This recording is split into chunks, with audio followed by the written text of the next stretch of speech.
我是江家养在乡下18年的弃嫡女，新婚夜却嫁给了未婚夫的小叔。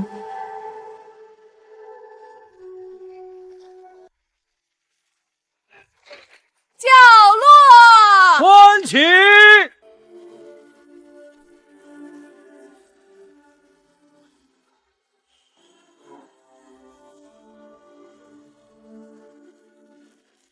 今日是我与萧家大郎萧燕的大婚日，也是小叔镇北将军萧景义的出殡日。萧家说喜丧同伴，讨个彩头。四爷真是可惜了，年纪轻轻就战死沙场。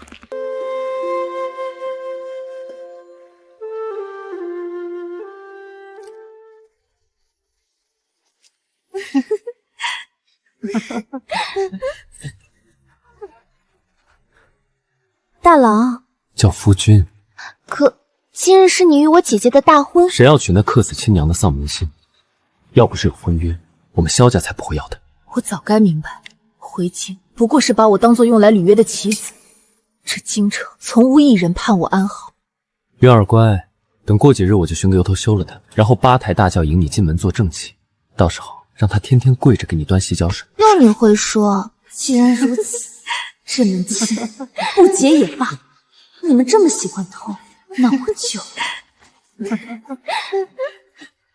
送你们一份大礼。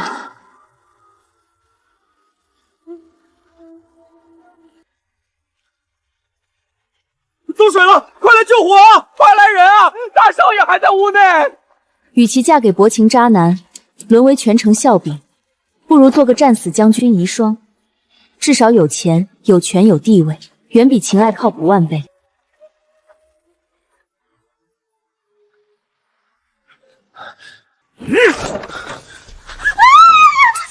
爹，娘，你们怎么来了？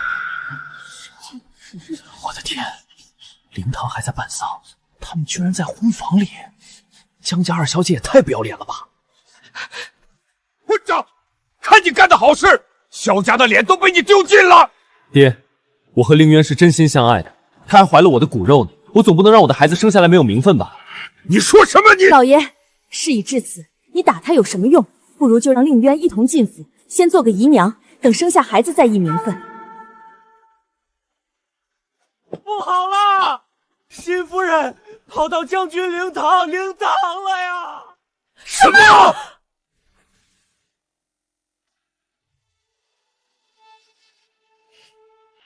好一个英年早逝的少将军！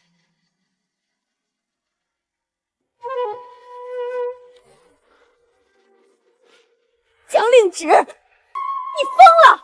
赶紧把牌位放下！你今日与燕儿大婚，却抱着小叔子的牌位，成何体统？你是故意用这种方式恶心我是吧？姐姐，我知道你心里有气，可你也不能做出这种事啊！你抱着小叔的牌位传出去，别人该说你不懂规矩了。谁说我要嫁给萧燕？今日萧家以将军灵位迎我进门，那我江令旨便是萧景义的妻。那我江令旨便是萧景义的妻。你疯了！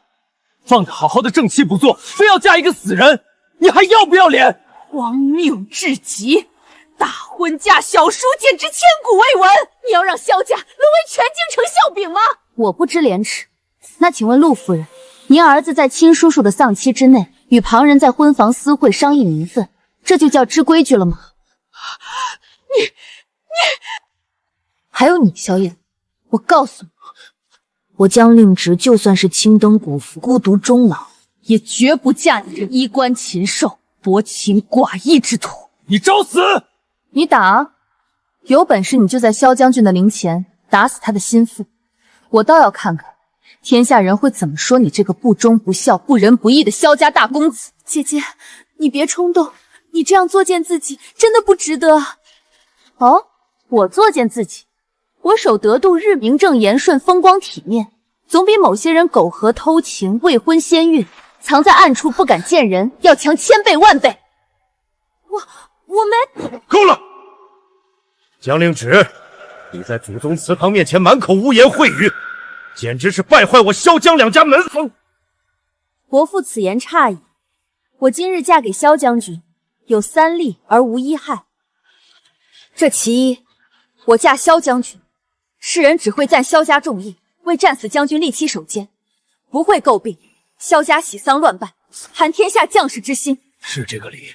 其二，我嫁萧将军，履约完婚，保全了江萧两家婚约的体面，世人不会乱与江萧两家丝毫。其三，我嫁萧将军，为将军刘嗣守香火，让护国忠良有后祭拜。我所作所为，光明磊落，何错之有？说的有道理啊。比起萧燕和江令轩的龌龊事，江大小姐的举动确实是高尚多了。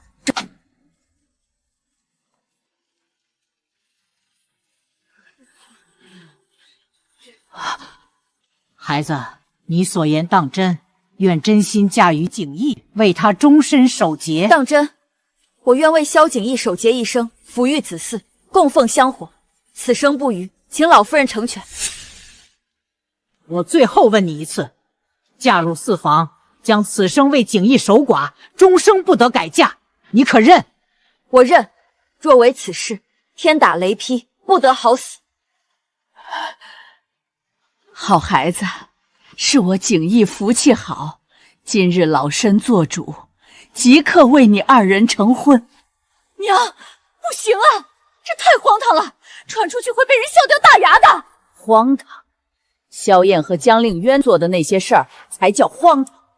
从现在起，谁再敢反对，就给我滚出萧家！我萧家的葱堂容不下忤逆不孝之徒。江令芷若真成了将军夫人，那我做的这一切还有什么意义？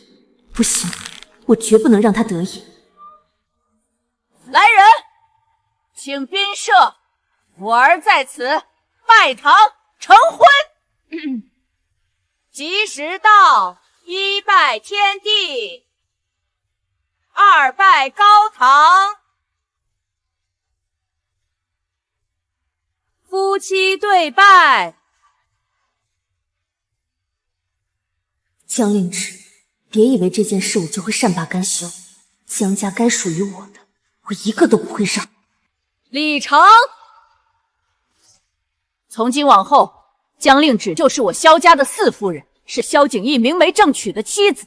谁敢对她不敬，就是对我萧家不敬。恭喜老夫人，恭喜萧将军，恭喜萧将军回来了。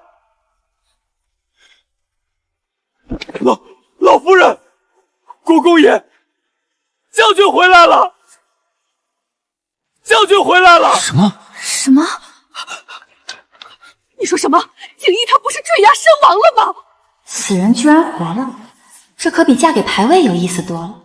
将军当日被敌军围困，为了不被俘，纵身跳下悬崖，侥幸坠入暗河，被路过的药王谷穆大夫救起，昏迷了月余，直到有人认出将军虎符，将人送了回来。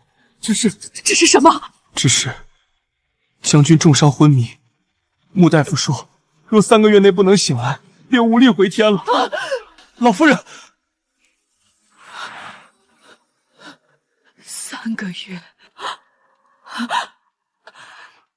，3个月，好孩子，好孩子，你是个旺夫的，你一嫁过来，景逸就死而复生。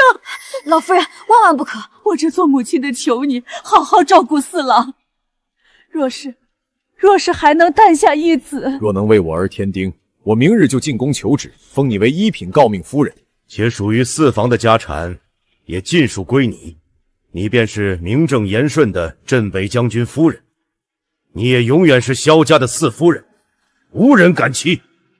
1品诰命，将军爵位，萧家的家产，这么好的条件，我有什么理由拒绝？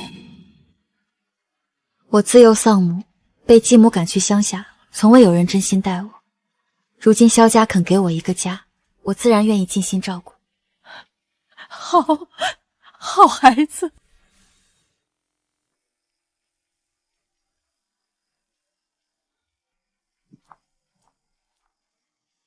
17岁从军，20岁封将，一生未尝一败，这样的人怎会轻易跳崖？这伤角度刁钻，直逼心脏，是近身刺杀留下的，根本不是坠崖所致。果然是有人想要他的命。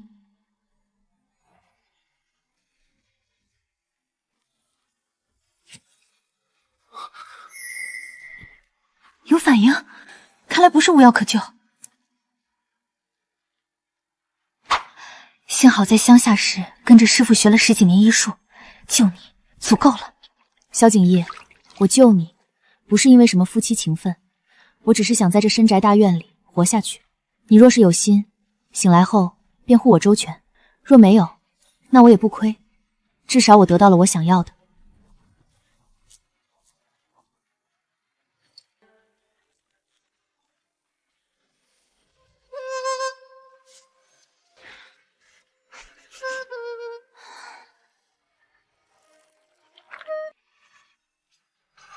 夫妻，我成婚了。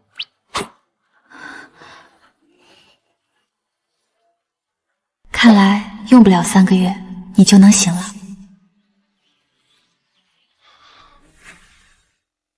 今日本是心腹请安，怎么我们大家都到了，偏偏就他没来？难不成昨日只是装装样子，今日就想悔婚了？就是啊，一个乡下丫头，架子倒不小。是谁在后面编排我？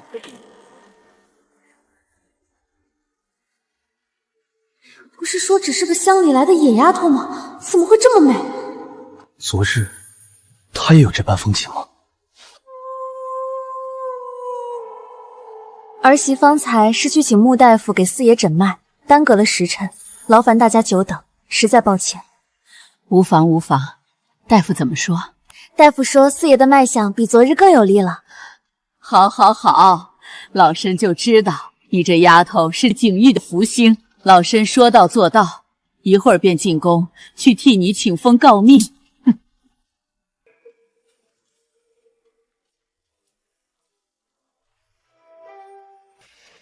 谢母亲，父亲厚爱。好，好。这是萧家传家至宝，今日赠与你。从今往后，你便是我们国公府的四夫人。谢谢母亲。凭什么？我嫁入国公府20年，为萧家生下嫡长孙，她一个刚嫁过来的，凭什么拿传宝？若国公府能护我，或许这桩买卖也不算亏。四弟妹当真是个有福气的，那大嫂便祝你和四弟白头偕老，儿孙满堂。陆氏，多谢大嫂好意，只是比起我，侄儿院里马上就要添丁入口，可见大嫂才是最有福气的人。毕竟萧燕连亲叔叔的丧妻都敢让妾室怀上身孕，这份本事旁人可比不上。你，对了，大嫂，我听说城郊红螺寺的求子观音最是灵验，3步一跪，5步一拜，方显诚心。大嫂这般有福气，不如替我和夫君去请一尊回来，也算是替萧家积德了。令旨说的有理，陆氏，你是长嫂，理应为弟弟弟妹祈福。下月初1，你便去吧。母亲，那红螺寺山路陡峭，我怎么让你为景逸祈福，你不情愿？儿媳不敢，下月初1，儿媳定去。那就有劳大嫂了。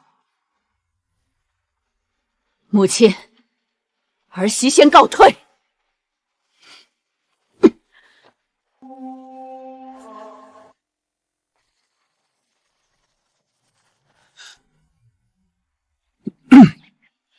令旨。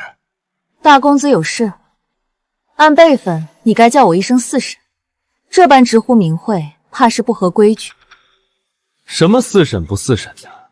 你我本有婚约，若不是昨日你一时毒气换了亲，你现在本该是我的妻子。大公子记性不太好，昨日婚房里是谁说我是克死亲娘的丧娘心，萧家根本不想要我？又是谁说要休了我，八抬大轿迎江令鸾进来。那时我是被渊儿迷了眼，没看清你的好。令芷，你守着个昏迷不醒的活死人，这辈子有什么意思？不如你暗中从了我，我保证日后绝不会亏待你。萧燕，你给我听清楚，我江令芷生是萧景逸的人，死是萧景逸的鬼。别说他只是昏迷，就算他真的走了，我也只会是你的四婶，跟你不会有任何关系。还有，管好你自己的手脚，下次再敢对我动手动脚，我就把你扔去老夫人面前，请她好好教教你萧家的规矩。哼！云柔，请萧刚仔离开。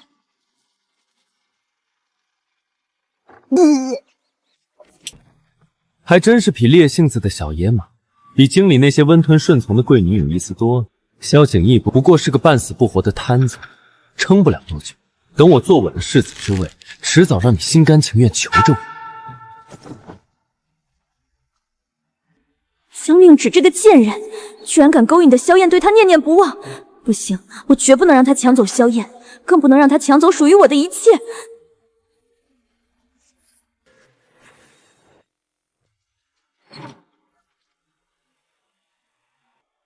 放肆！真是放肆！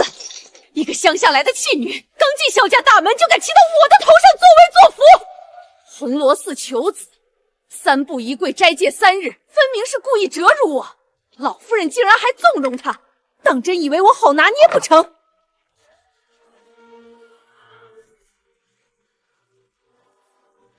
夫人息怒，千万别气坏了身子。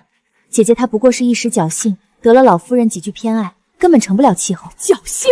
她如今成了四夫人，得了萧家传家宝，还哄得老夫人要为她请诰命。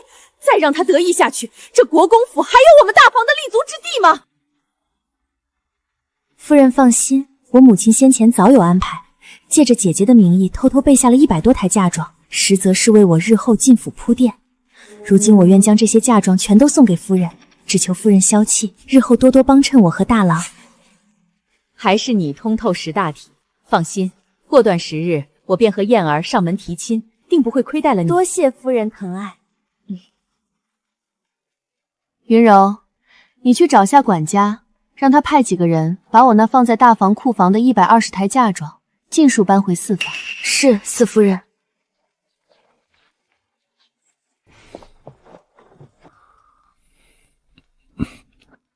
四夫人，我成亲了。四夫人，大房那边不让搬嫁妆。是吗？我去瞧瞧。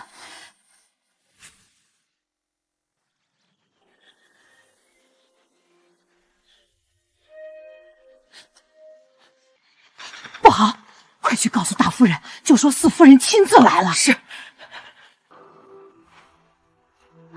四夫人，您怎么来了？真是不凑巧，我们夫人不在，库房上了锁，没人能开门。巧了，我刚从大房院子过来，可是亲眼看见大嫂往库房这边走。大嫂，别躲在里面不出声啊！我知道你在这儿。怎么，有本事抢我的嫁妆，没本事开门见我？江令芷，你好大的胆子，竟敢带着下人围堵库房，眼里还有没有尊卑？还有没有我这个当家主母？当家主母难道就能不认萧家的规矩？江家以嫡女之名送入国公府的120拍嫁妆，婚书上写的明明白白，是我江令芷的陪嫁。我来拿自己的东西，何错之有？胡说八道！那明明是江夫人特意给渊儿准备的嫁妆，不过是借你的名头走个过场。你一个乡下长大的弃女，也配用这么贵重的东西？哦，给江令渊准备的。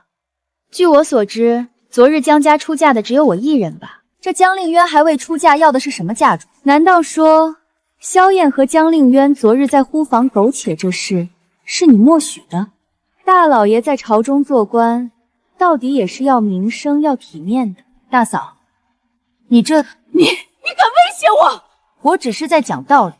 大嫂要是觉得我说的不对，不如我们现在就去见老夫人，让她评评理。该死！若是真让他把这事儿给闹大了，那燕儿庆封世子的事儿必废。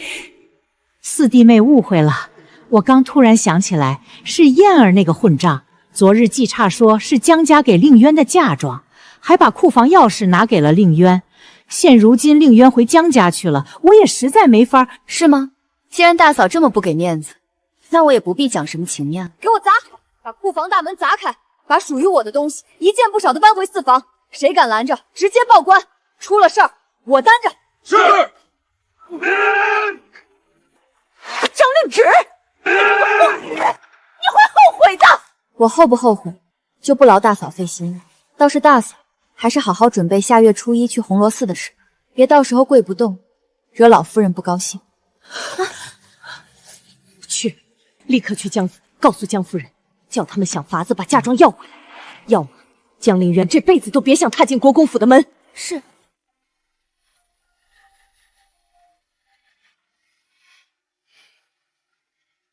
我已经练了10几年，当年师傅说，只要还有一口气，这针就能把人从鬼门关拉回来。萧景烨，你可别让我失望。萧景烨，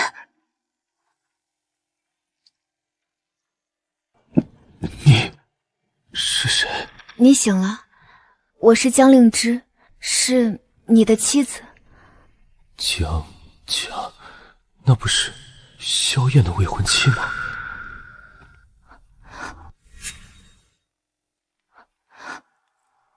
萧景烨，萧景烨，幸好只是刚醒过来，体力不支罢了。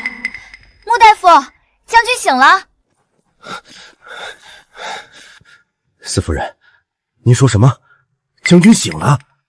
是，刚才他睁眼问了我是谁，只可惜很快就又睡着了。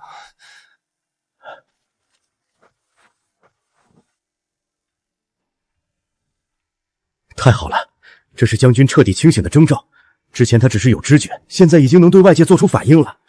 将军终于要醒了，属下这就去告诉老夫人和国公爷。等等，先别声张，将军刚醒，身子还弱，经不起折腾。等他彻底稳定下来，再告诉他们不迟。他被人刺杀坠崖，现下还未彻底苏醒，若被旁人知道，怕会生祸端。四夫人说的对，将军这次能短暂清醒，全靠夫人的照顾。老夫再调整一下方子，配合针灸，不出10日，将军定能彻底苏醒。有劳穆大夫了。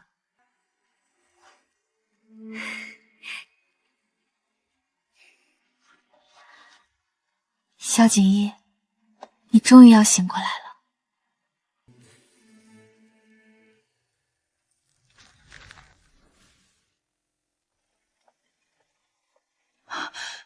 令直，快过来！景逸今日怎么样了？回母亲的话，景逸今日好多了，刚才还短暂清醒了一会儿，能开口说话了。真的，我的儿终于要醒了，真是老天有眼啊！好，好，太好了，萧家有救了！都是你的功劳，都是你这个好孩子的功劳。要不是你悉心照顾，景逸哪能恢复得这么快？母亲言重了，照顾夫君本就是儿媳分内之事。对了，明日就是你回门的日子，我已经让管家备好了厚礼，足足20台，保证让你在江家风风光光的，谁也不敢再小瞧你。多谢母亲。谢什么？你是我们萧家的功臣，我们自然不能亏待你。以后景逸还得麻烦你照顾呢。不麻烦。江家，我回来了，18年的债，也是时候该清算了。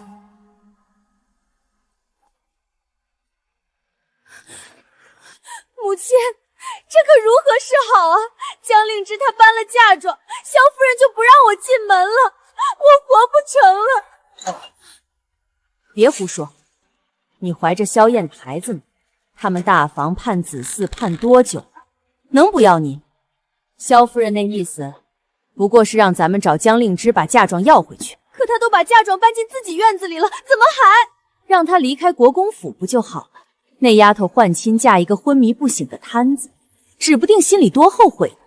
咱们江家难道不能出面做好人，劝她和离？你放心，只要和离了，嫁妆她就还得带回来。那明日她回门，阿娘你可要好好劝住她，让她立刻跟萧将军和离。多大点事儿，放心，娘最疼你，不会让你委屈的。我当年受尽委屈才坐稳正妻之位，绝不会让令渊重蹈覆辙。江令芷这卑贱弃女，就该一辈子待在烂泥里和蛆虫为伍。夫人，大小姐回来了。你这孩子，改嫁这么大的事儿，怎么也不提前和母亲商量一下，可把我担心坏了。你不是我母亲。行，知道我说不了你，特意让人把你大哥叫回来了。有什么话，你们兄妹俩好好说。令芷，大哥，你太任性了！你太任性了！就算你不满这门婚事，也不能做出这种荒唐事。令渊盼了萧燕多少年，你怎么能抢他的婚事？我抢他的婚事？不然呢？你明知道萧燕和令渊两情相投，还非要嫁过去。现在倒好，换亲嫁给一个昏迷不醒、最多只剩3个月命的瘫子。你为了赌气，毁了令渊的幸福，也毁了你自己一辈子。你就这么想不开吗？原来在你眼里，我就是这样一个为了赌气不择手段的人。我不是要怪你，我是担心你。萧景逸一旦死了，你就要守一辈子活寡，在萧家孤苦伶仃，谁也护不了你。听大哥的话，和他和离，回家来，大哥养你一辈子。我没有抢江令渊的婚事，这婚约本就指的是江家嫡女，而且大婚当日，灵堂还在办萧景玉的丧事，江令渊和萧燕就在隔壁行龌龊之事。萧家要喜丧同伴冲煞，我不愿嫁萧燕，就只能嫁给萧景宇。我不是赌气，是为活命。这不可能！大哥，你别听姐姐胡说，她是嫉妒我，故意污蔑我。我和大郎是清白的。是啊，泽儿，你别听她瞎说。这丫头在乡下待久了，心思都歪了，满嘴胡话。令渊，他说的是真的吗？我没有。大哥，你怎么能信他不信我呢？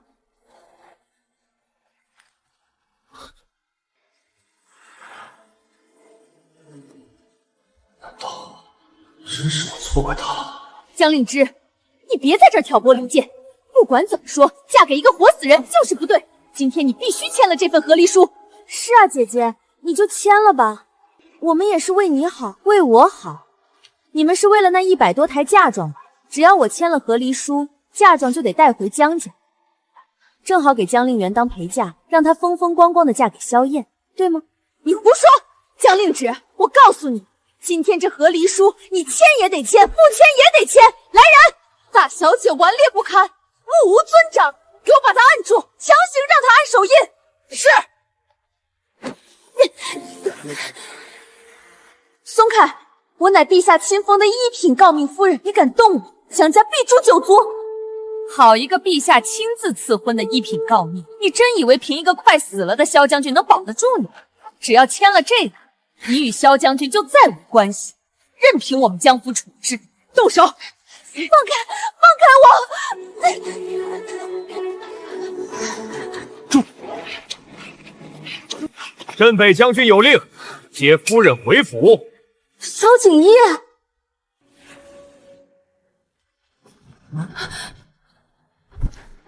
夫人，将军醒了，特意让属下来接您回府。接夫人回府！接夫人回府！接夫人回府！听到了吗？我的夫君醒了。属下来迟，请夫人恕罪。起来吧，不迟，来得正好。狄红，属下在。把老夫人备的回门礼全部搬回去。是，搬走。是。哎，别啊，哪有把回门礼带回去的道理？令芷，是伯母错了，你就原谅伯母这一次吧。别碰我，我嫌脏。还有，这里不是我家，这些东西就不该留这儿。令芷，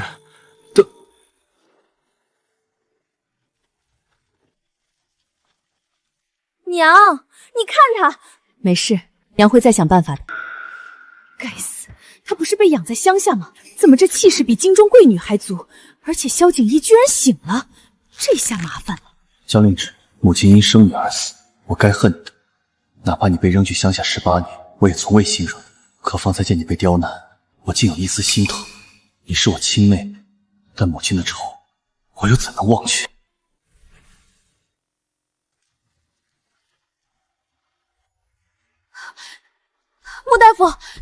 回事？不是说将军醒了吗？夫人莫急，将军先前确实醒了半个时辰，得知您回门后，还说让狄将军去江府接您。可狄将军刚走，他就又体力不支，昏了过去。你居然记得我！将军还是有些虚弱，夫人可以寻些年份长一些的人参来，给将军补一补。云柔，去叫管家在库房里拿根年份长些的人参来，就说将军要用。是。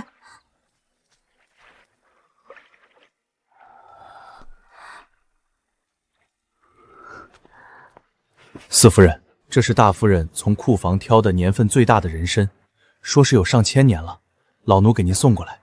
有劳管家了。这是……哎呦，这哪是什么千年人参，这是商罗根呐，有剧毒的。把救命的药材替换成商罗根，看来这国公夫人有人想要将军的命。云柔，带上这株脏东西，随我去见老夫人。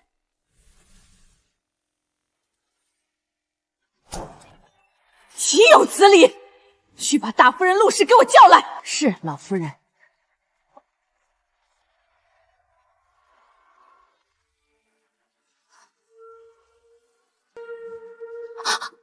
母亲，您找儿媳有事。陆氏，你自己看，这就是你给景瑜挑的千年人参。这不可能！老夫人，儿媳今日确实去库房挑了人参，可那盒子上明明写着千年野山参，怎么会突然变成商鲁根？儿媳冤枉啊！库房的对牌钥匙一直在你手上，除了你，还有谁能碰那些贵重药材？老夫人明鉴，儿媳今日是头一次开那个存放贵重药材的锁呀。而且这人参还是瑞王妃送来的，一直封在库房里，儿媳连碰都没碰过。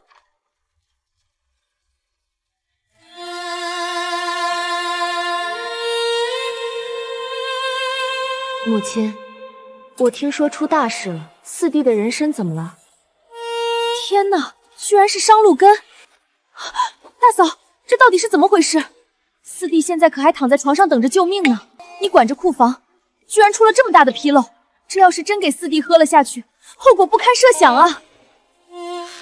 虽然我恨江令旨，但我没那么蠢，敢在萧景逸的事上出纰漏。谁不知道老夫人最疼的就是他了，所以只可能是顾氏，是他陷害我。顾氏，你少在这里落井下石！药材是不是你换的？就是你想陷害我！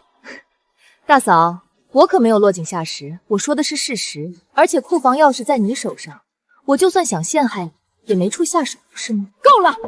柳嬷嬷，去问看守库房的下人，今日都有谁去过库房？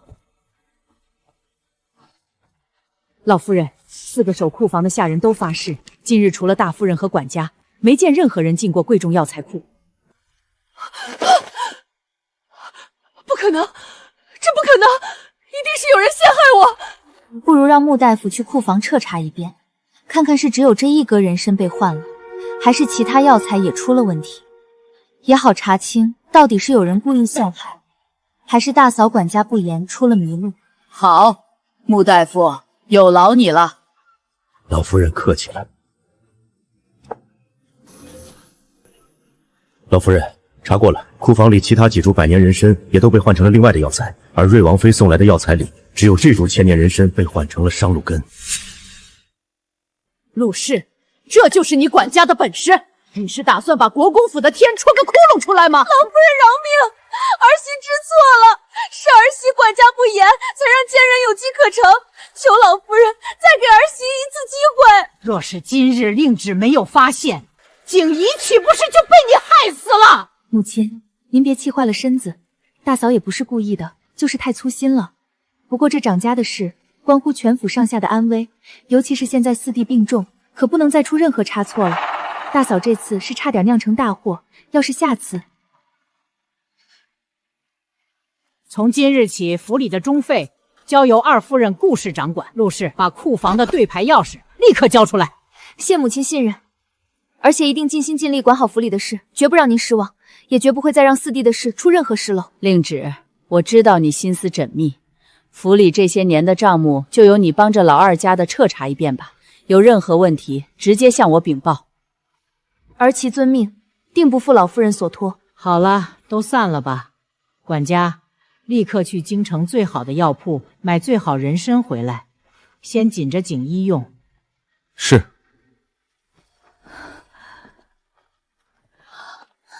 瑞王妃送的人参被换成了毒根，这事儿绝不会只是陆氏管家不严这么简单。瑞王府或许没那么清白。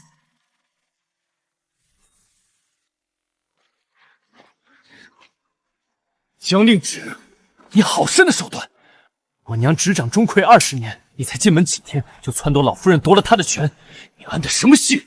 大公子说话要讲凭据，库房出了毒人参，险些害了将军性命，是大嫂管家不严自食其果，何来我撺掇一说？罢了，这事我也不跟你深究。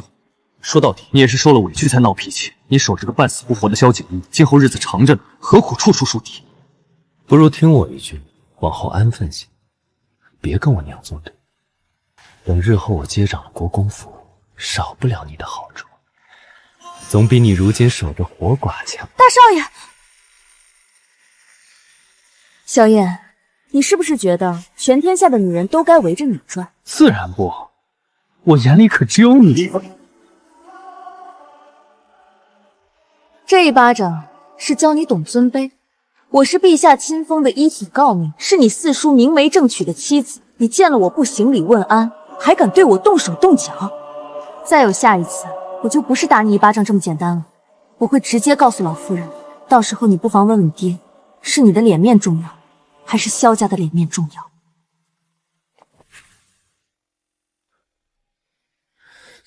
江令旨，你敢打我！你大郎，大郎！下次我绝对不会放过你。大郎，姐姐也在这儿啊！我方才找大郎，不知姐姐可有看见？没看见。二妹妹要是找人，往前面去寻吧。夫人，您没事吧？这大公子也太放肆了，居然敢在府里拦您的路。无事，走吧，回去了。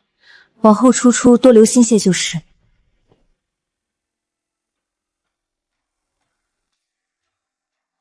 怎么会？3年，整整3年，大房居然贪墨了近1000万两多，国公府的家底都快被他掏空了。可他们要这么多银子做什么？就算是挥霍，也用不了这么多。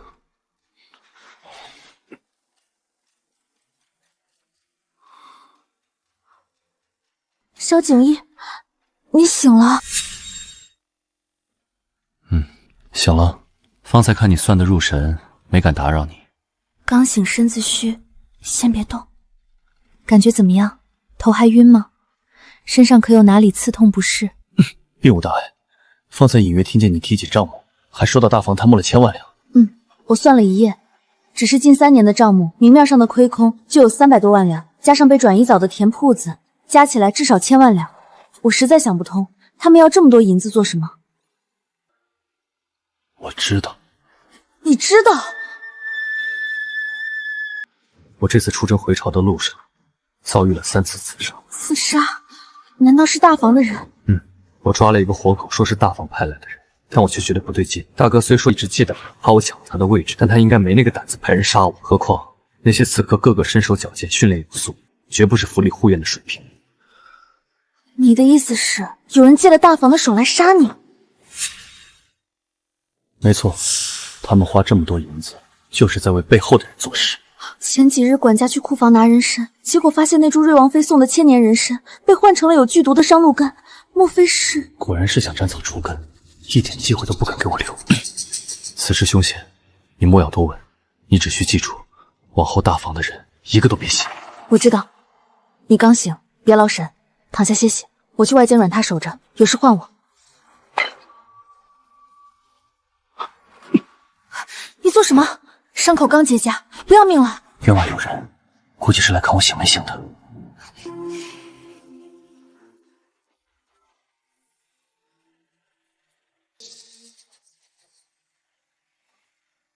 人已经走了，应当只是踩点。你现在这个样子，万一半夜里再有变动，你逞强起身只会把自己搭进去。这样，今晚我睡床外侧，方便照应。你安分躺着，别乱动。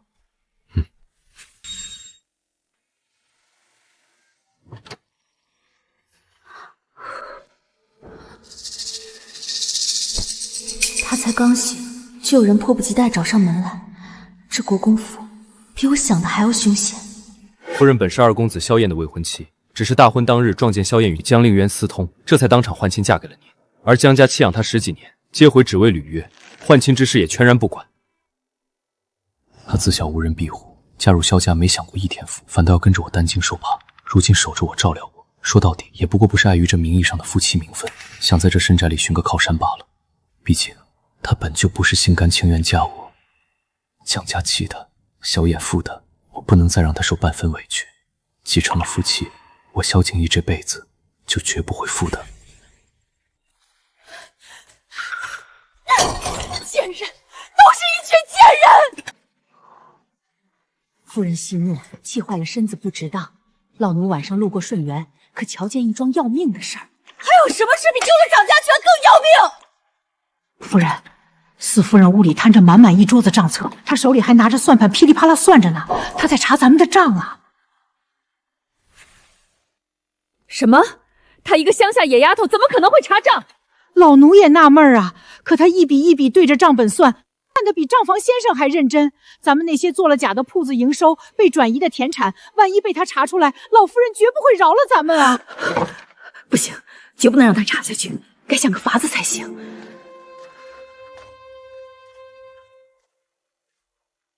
有了，红螺寺。夫人，您说什么红螺寺？之前老夫人让我去红螺寺给她请求子观音，我本来还不情愿，现在看来，这倒是个千载难逢的好机会。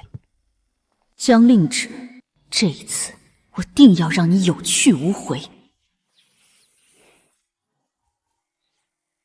进来吧。夫人，雅园的王嬷嬷来了，说大夫人有请。她找我做什么？四夫人，大夫人说今日要去红螺寺给您请求子观音，想着妯娌一同上香，更显诚心，特意让老奴来请您一同前去，也好亲眼见证菩萨显灵。是吗？大嫂真是有心了。大夫人还说红螺寺的平安符最是灵现，你也可以给四公子求一道，保佑他早日康复。好，你先回去吧，我收拾一下就来。老奴这就回去禀报大夫人。夫人，陆氏这一看就没安好心，您可不能去啊！我知道，但他既然费尽心机设了局，我若不去，岂不是辜负了他的一番心意？我去一趟红螺寺，很快就回来。你放心，我会小心的。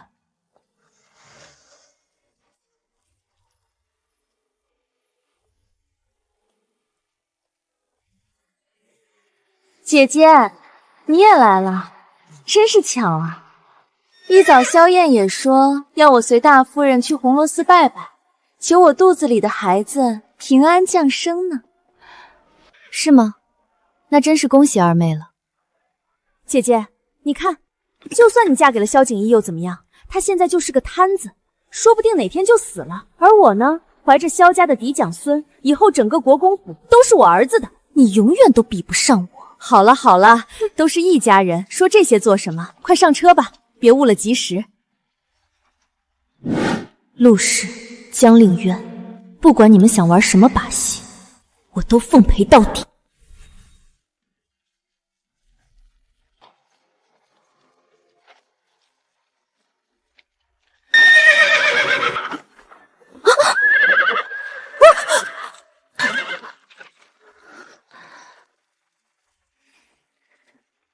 慢些。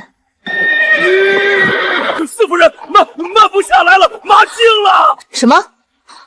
国公府的拉车马都是精心训练过的，马夫也是老手，绝不可能无故惊门。这陆氏还真是一点都等不及啊！不过一个小丫头片子，能有多难对付？是，老奴在马缰绳上抹了药，算准了到这悬崖边惊马，众目睽睽之下，谁都只会当是天灾人祸。做得不错。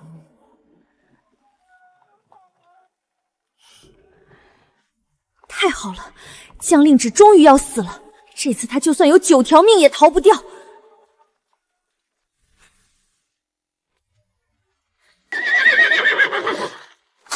拿匕首把缰绳砍断。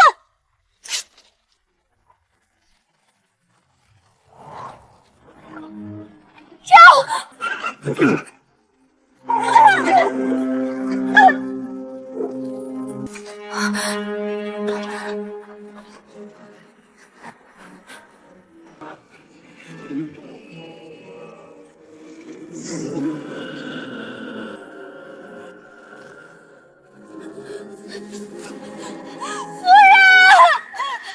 难道真要在这儿栽了？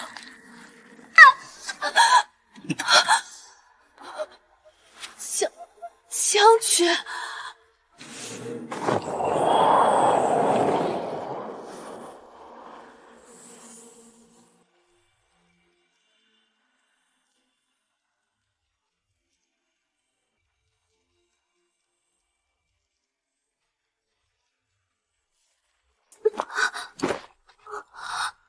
萧景逸，你疯了，伤口会裂开的。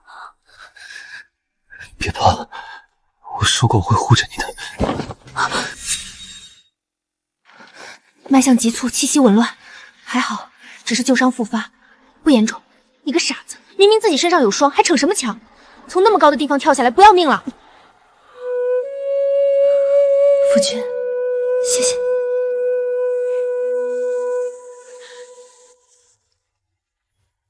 老夫人，国公爷，不好了，四夫人她一个人驾着马车跑了。什么？跑了？母亲，您别生气，说起来这也怪我。今日初一，我是打算去红螺寺为老四祈福早日生子的，结果令旨说打算跟我一块儿去。我想着他一片孝心，便让他带着云柔先去了。谁知他根本就没去红螺寺。我跟着母亲出来时，亲眼看见他驾着马车往东南方向跑了，连个下人都没带。老夫人，他这分明是瞧着四哥醒不来，想卷着东西跟人私奔啊！渊儿，不许胡说，令诊不是那样的人。不过母亲，说起来也难怪令诊，景逸昏迷了这么久，她一个年轻姑娘，守活寡确实难熬。只是她这般不告而别，传出去，我们国公府的脸面往哪儿搁啊？什么难熬？她就是水性杨花，整天装模作样的。这下好了，终于露出狐狸尾巴了。放肆！老身早就说过，嫁给景逸后就生是萧家人，死是萧家鬼。他竟敢做出这种败坏门风的事！来人，立刻带人去追，把他给我抓回来！我要亲自家法伺候。或许这其中有什么误会。父亲，这能有什么误会？人都跑了，这要是传出去，我们萧家以后还怎么在京城立足啊？老夫人，将军他醒了，带着四夫人正朝咱们院来呢。什么？你可看清楚了？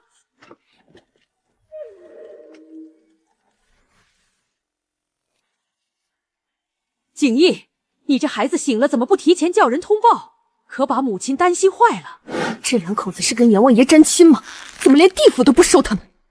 母亲，事出紧急，毕竟我若是再晚来半步，我那夫人就要被人谋害，还要被扣上私奔的污名了。什么？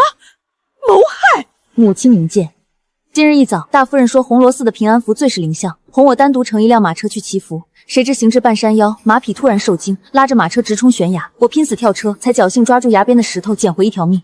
可我九死一生刚回来，就听说大夫人和二小姐提前回府，正跟祖母说我是瞧着将军不醒，卷着东西跟人私奔了。陆氏，怎么回事？母亲，冤枉啊！这不关我的事，我什么都不知道。是那马夫自己失职惊了马，跟我一点关系都没有啊！狄红，把王嬷嬷带上来。另外，刚才抓到的那几个可疑之先拖下去严加看管。是。将军，不行，你不能杀他们，有话好好说。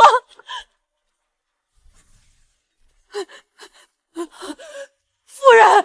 夫人救我！这些都是您让我做的呀！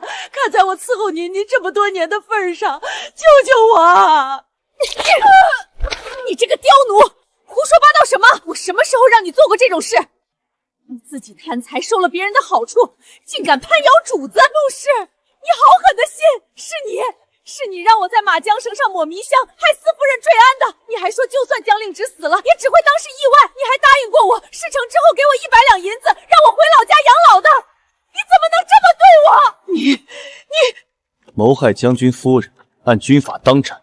狄红，把他拖下去。是。放开我！陆氏，你会遭报应的。陆氏，我母亲是他，都是令媛的主意。他跟江令直有过节，一直嫉妒江令直嫁给了景逸，所以才做出这种事的。娘，明明是你自己恨江令直抢了你的掌家权，让我配合你的，你怎么能全赖在我头上？胡说八道！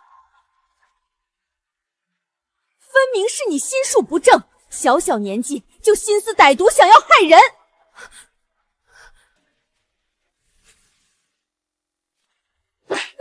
他一个妾室还能指挥你这个主母吗？我看是你才心术不正，想要害人。拖下去，罚封半年，并禁足1月。滚！母亲，我是冤枉的，母亲。夫人，有我在，以后没人能再欺负你。知道，才刚醒就拉着我回来了，谁还能有你厉害啊？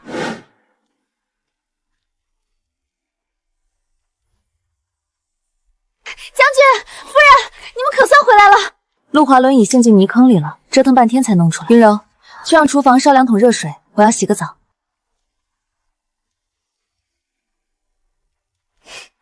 多烧1桶，将军也要洗。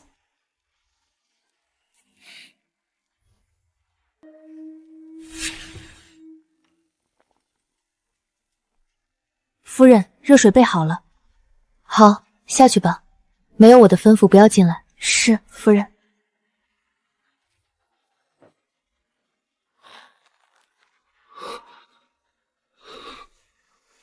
怎么，害羞了？刚才在正厅拉着我的手说要保护我的时候，可不是这个样子呢。我自己可以洗。你自己？确定？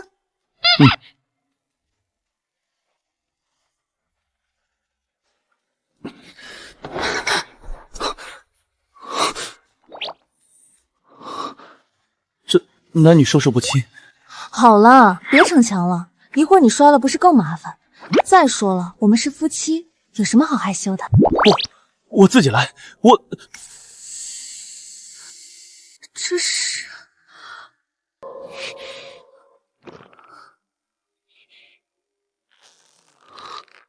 他果然会觉得恶心。我媳妇儿嫌我背上的疤吓人，每次做事都不敢看。确实，女人家都嫌这儿。我媳妇儿还总说要给我买点祛疤药抹抹呢。我明天就找太医配祛疤膏，很快就能消掉的。消什么？这个疤吗？这是你为国拼杀的勋章，我很喜欢。喜欢？他不嫌弃我身上都是丑陋的疤痕，反而很喜欢，所以他是有一点喜欢我的吧？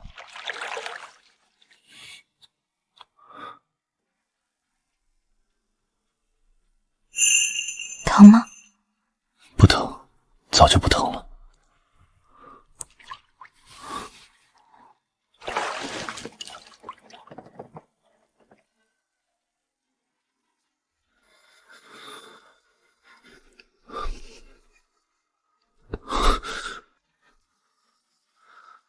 好像嫁给他也没那么糟糕。大郎，你要为我做主啊！母亲她把所有事都推到我头上，老夫人罚我跪了3个时辰祠堂，还不让我出院子，我肚子里可还怀着你的孩子啊！哭就知道哭！我娘这么做，还不是为了帮我们除掉江令芷那个祸害？她费心筹谋，你倒好，半点帮不上，还跑来向我喊冤。你怪我？当初不是你说母亲行事稳妥，绝不会出岔子？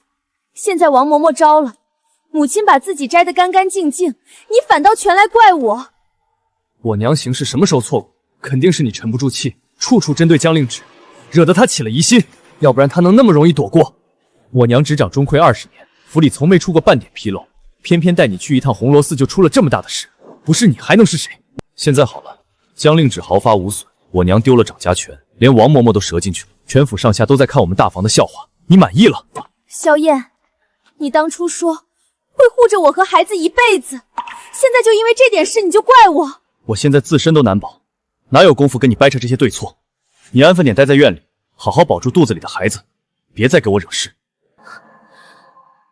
江令芷，都是因为你，要不是你突然冒出来，母亲不会迁怒我，大郎也不会这么对我。只要你死了，一切就都会回到原来的样子，大郎也会回到我身边。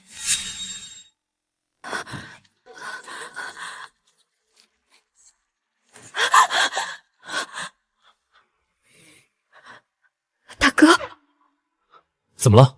谁欺负你了？大公子，您可得为我们二小姐做主啊！自从二小姐进了萧家，大小姐就处处看我们二小姐不顺眼。前几日去红螺寺，大小姐马车惊了，差点坠崖，回来就一口咬定是二小姐故意害她。结果大少爷信了她的话，当场打了二小姐一巴掌，还罚她在祠堂跪了1夜。二小姐怀着身孕，差点就小产了。现在大夫人也嫌二小姐惹事，连正院都不让进了。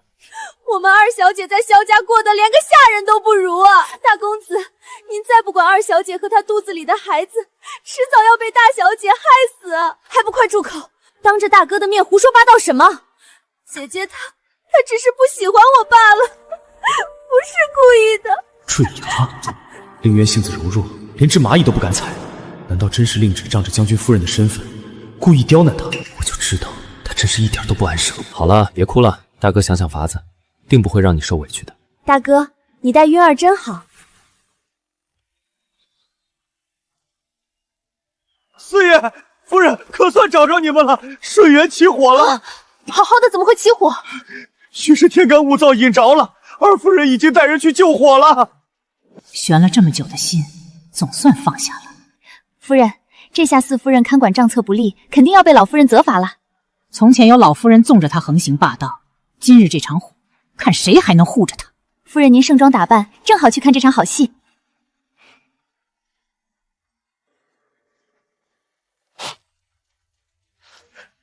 不对，我只吩咐烧账册，怎么火这么大？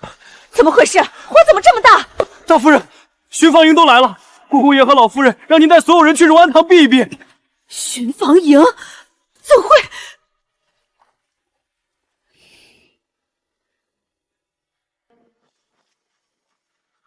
国公爷，老夫人，这不是意外，是有人蓄意纵火。长松那个废物不会被抓住了吧？方大人此话怎讲？我们在后墙根发现了打火石，地上还有猛火油的痕迹。真是好大胆子！查，给我彻查到底！国公爷，查出来了，军犬从他身上喂到了猛火油味儿，他手上还有打火石烧伤的痕迹，错不了。说，谁指使你干的？国公爷饶命，老夫人饶命，是大公子萧燕指使我的。你胡说八道！放肆！竟敢攀扯我儿！我没胡说。大公子说他跟四爷有夺妻之恨，跟四夫人有背叛之仇。他还说已经搭上了江大将军的门路，马上就要入朝为官。不想有人拿换妻的事戳他脊梁骨，这才做他的春秋大梦。这个废物，竟敢拖燕儿下水！好生说话，再敢胡言，我让你全家陪葬！陪葬！我娘早就被你们害死了。长松，我的乖儿，不管你们怎么问，就是大公子萧燕指使我放的火。他恨四爷抢了他的婚事，恨四夫人毁了他的前程，他要烧死你们所有人。我打死你这个满口胡言的畜生！我长松对天发誓，所言句句属实，若有半句虚言，天打雷劈。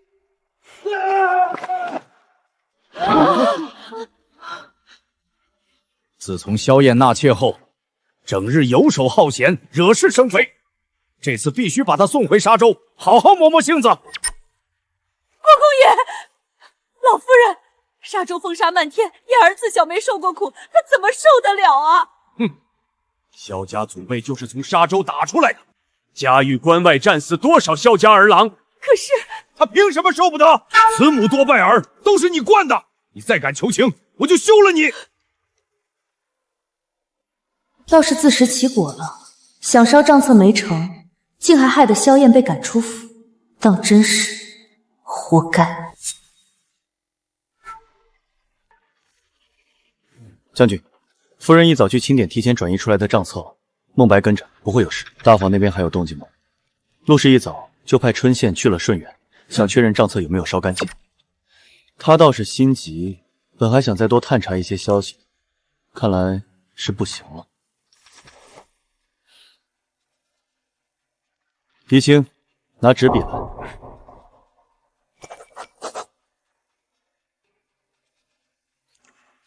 你立刻去江上书府，把这封信亲手交给江泽大将军，告诉他劫杀案和瑞王脱不了干系。萧景平一直在暗中替瑞王养兵，账册就是铁证。是，狄红，你去盯着大房，但凡萧景平和瑞王府有任何来往，立刻汇报。是。对了，云香楼那边安排好了吗？安排好了，今晚子时准时起火。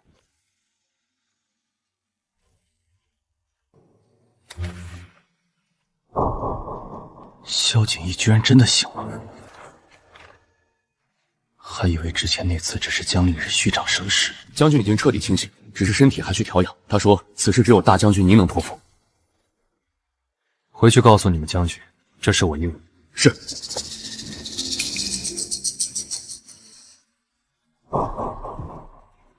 将军，红螺寺之事查清了，四夫人马车缰绳有迷药残留，车夫是陆氏的人，事发后已被灭口。私奔之说全是陆氏与二小姐一面之词。令渊一路上可有动作？随行下人说，二小姐多次刻意挑唆，四夫人全程安分，并无异心。金马灭口栽赃，陆氏手段如此下作，那从前令渊说的那些话，又有几分是真？将军，会不会是我们一直误会大小姐了？她终究是江家嫡女，应该不会做出私奔这种事。误会？她克死生母，心性本就不正。下去。是。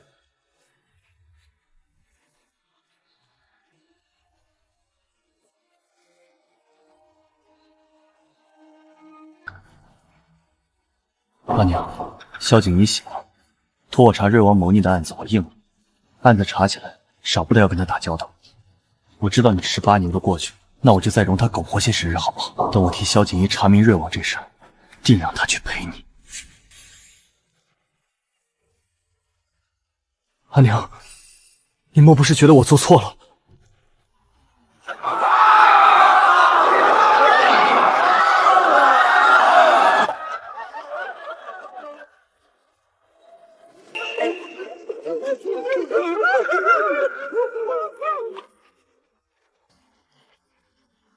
完了，全完了。萧景逸这一手釜底抽薪真不错，瑞王这颗毒瘤总算能拔了。什么？太子亲自带人去的，还搜出了所有东西。是，云香被抓了，什么都可能说出来。王爷，这可怎么办啊？慌什么？本王这就进宫去见太后，只要太后开口，皇兄不会把我怎么样。你立刻想办法给云香递个信，让他把所有事都扛下来，否则他全家都得死。是。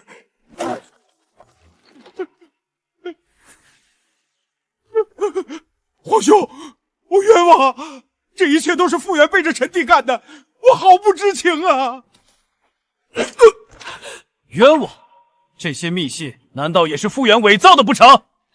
皇帝息怒，瑞王他也是一时糊涂，看在你们兄弟一场的份上，就饶了他这一次吧。好，看在太后的面子上，朕给你2个选择：要么回你的封地，永世不得回京；要么降为郡王，留在上京闭门思过。臣弟愿降为郡王，留在进京好好反省，留得青山在，不怕没柴烧。这次算我倒霉，但该死的，到底是谁把我云香楼的事暴露出来的？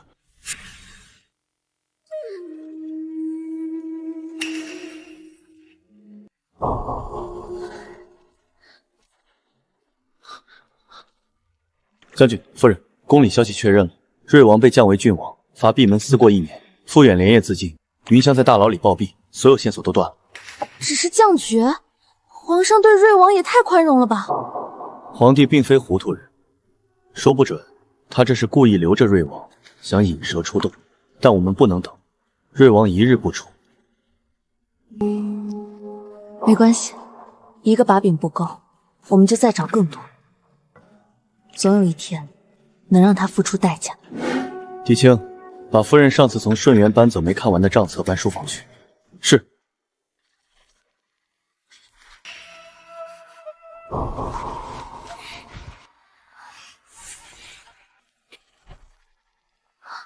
萧景烨，你看这里，怎么了？这几家铺子每隔10日就有一笔数额完全相同的固定支出，我刚才翻了10几本，每本都有，加起来每个月将近10万两，怪不得国公府这么多铺子，年底却没什么盈余，原来钱早就被一笔一笔转走了。养山，无论是锻造武器还是秘密养兵，都得藏在山里，这花销也确实对得上。看来他这是早就做好准备了。不过上京周边只有燕山和行山2座大山，绵延百里，山高林密，我们怎么才能找到他藏兵和造武器的具体位置？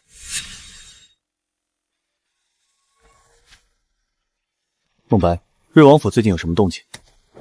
回将军，瑞王府正在筹办烧尾宴，3日后开席，邀请了上京所有的世家大族，说是为了庆祝庆祝郡王殿下改过自新。烧尾宴，人多眼杂，正是动手的好机会。你想潜入瑞王府书房找线索？不行，太危险了。危险？比起坐以待毙，这可是最好的机会。放心，我有分寸。宴会上那么多人，谁会注意到我一个小小的国公府4夫人？再说了，我又不是一个人去。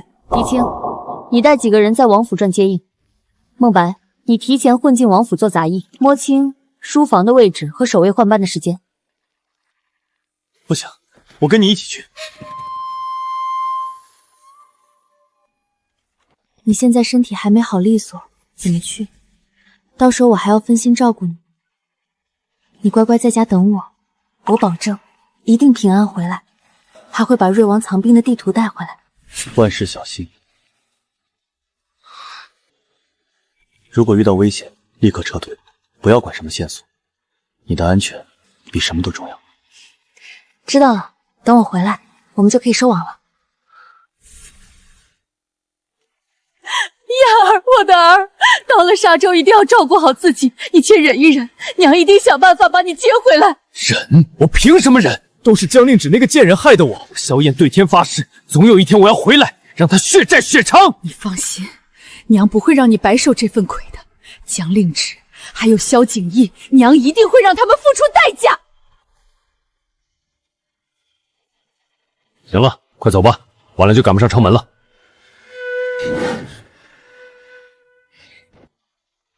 老爷，我们不能就这么算了，燕儿不能一辈子待在沙洲那个鬼地方。我知道，走，我们去瑞王府。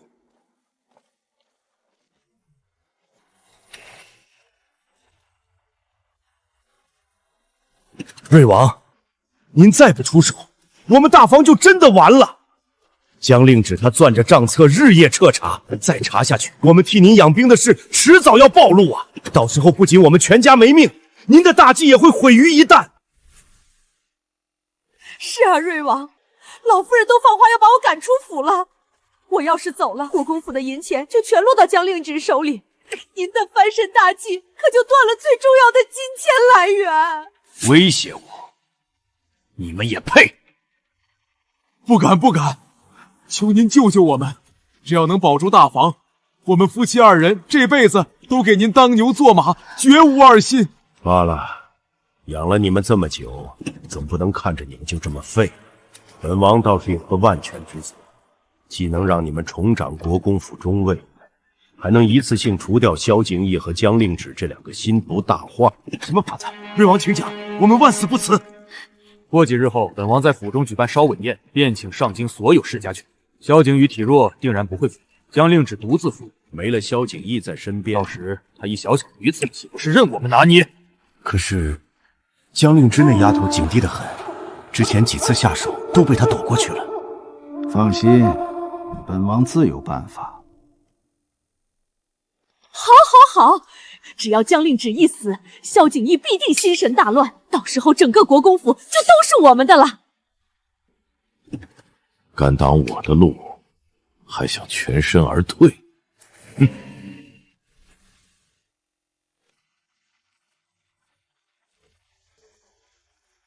少爷，是渊夫人。大郎，你等等我。你怎么来了？不在院里好好待着养胎，跑出来丢人现眼。大郎，你带我一起走好不好？沙坡苦，我去伺候你，给你洗衣做饭，我们一家3口在一起，好不好？我什么苦都能吃。带你走，江莲，你脑子坏了？我是去发配，不是去游山玩水。带着你和这个累赘，我什么时候才能翻身回京？你说什么？累赘？我肚子里的可是你的亲骨肉啊！亲骨肉？谁知道是不是我？当初是你主动爬我的床，指不定心里打着什么算盘。要不是你和你娘整天在我耳边撺掇，处处跟江令子作对，惹出祸端，我能落到今天这个地步？实话跟你说，当初留你不过是看你听话，又怀了孩子能帮我争世子位。现在我自身难保，你就没用了，老是在京里待着，孩子生下来萧家肯认，算你运气。要是不认，你别来找我，我也不认。走，别在这耽搁。是大少爷。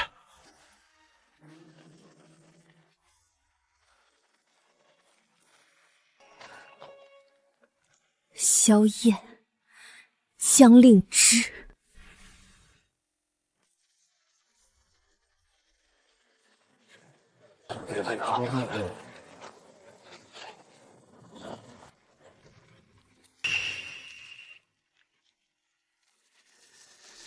都仔细些，今日来的都是上京有头有脸的人物，漠失了国公府的规矩。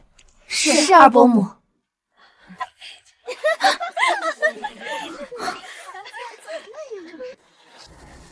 江令渊也来了，看来今日这宴会不会太平。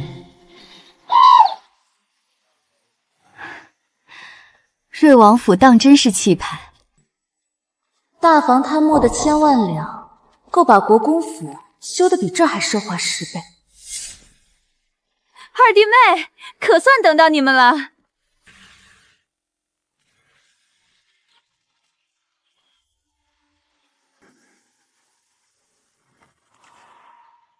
这位是国公府大姑奶奶萧景瑶。我素日病着，闲场见客。瞧瞧，景熙、苑儿都长这么大了，越发标致了。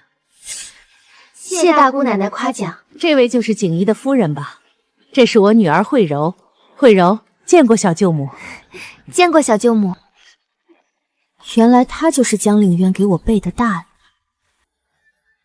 年轻姑娘们聚在这儿闷得慌，湖边锦鲤刚喂过，都去逛逛吧。王妃说的是。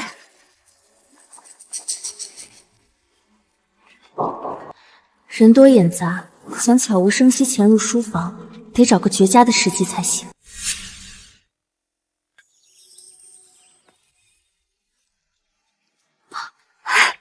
小舅母，原来你在这躲清静啊，可叫我好找。你找我有事？是啊，你和小舅舅成婚的时候，我母亲病着，没能去参加。我一直很好奇，是什么样的人能嫁给我那个冷着脸的小舅舅？今日一见，就觉得跟你特别投缘，是吗？我也觉得和你很投缘呢。小舅母，咱们在这坐着也没意思，我带你四处转转吧。瑞王府的园子可是上京最好看的。你对这里很熟？当然啦，我常来姑母这玩，哪条路都认得，就连瑞王姑父的书房在哪我都知道呢。那太好了，我正想四处看看呢。确实气派，瑞王他处理公务都在园子里，我还以为王府书房都在前院正厅旁，前院太吵，早不用了。姑父在后山脚下修了独立书斋，四面竹林，清静的很。除了他和贴身小厮，谁都不许进。那书斋离这儿远吗？后山那片竹林看着挺雅致的，不远。从这条抄手游廊走，穿牡丹园，绕锦里荷花池，尽头就是。门口2棵百年古松，一眼就能认出来。原来如此，难怪我刚才没看到，亏得有你带路，不然我早转晕了。这算什么？我还知道好多瑞王府的秘密。对了，小舅母。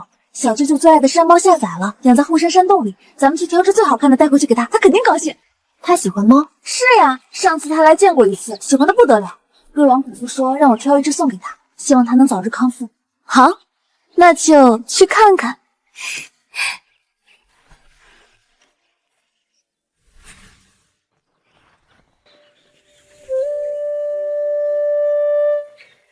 它真好看，难怪小舅舅喜欢它。山猫怎么养在这么偏的地方？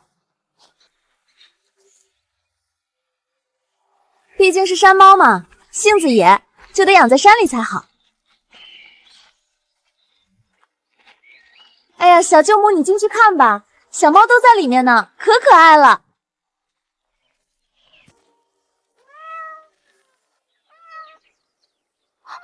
这真的是猫？哎呀，小舅母，我突然有点不舒服，你先进去挑一只，我马上就回来。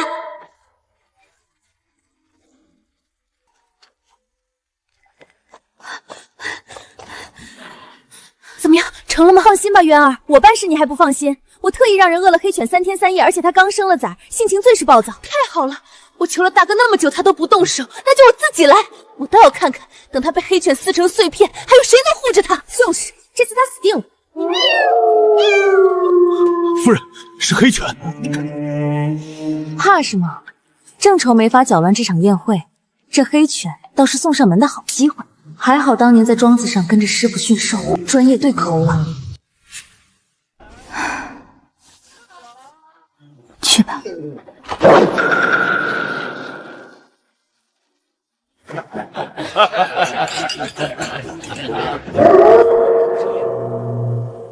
哇，黑犬怎么跑出来了？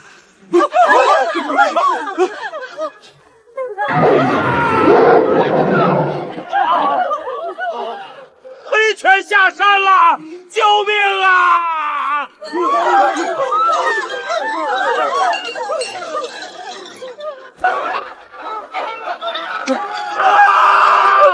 诸位不必惊慌，府里护院会处置，快进屋躲避！救命啊！我不想死啊！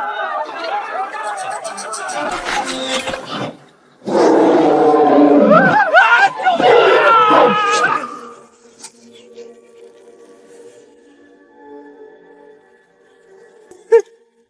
没死？杀了他！给我杀了他！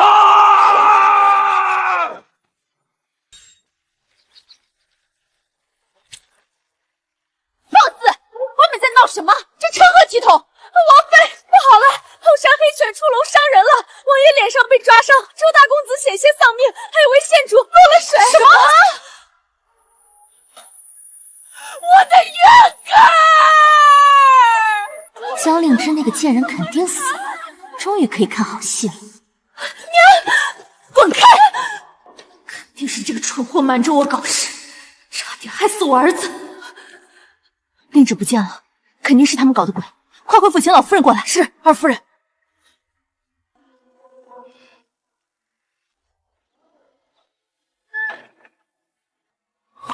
他竟也潜入瑞王书房了。在这里。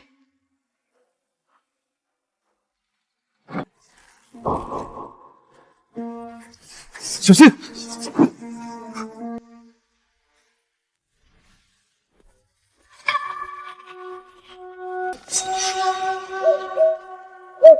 来人了！快打开看，我找退路。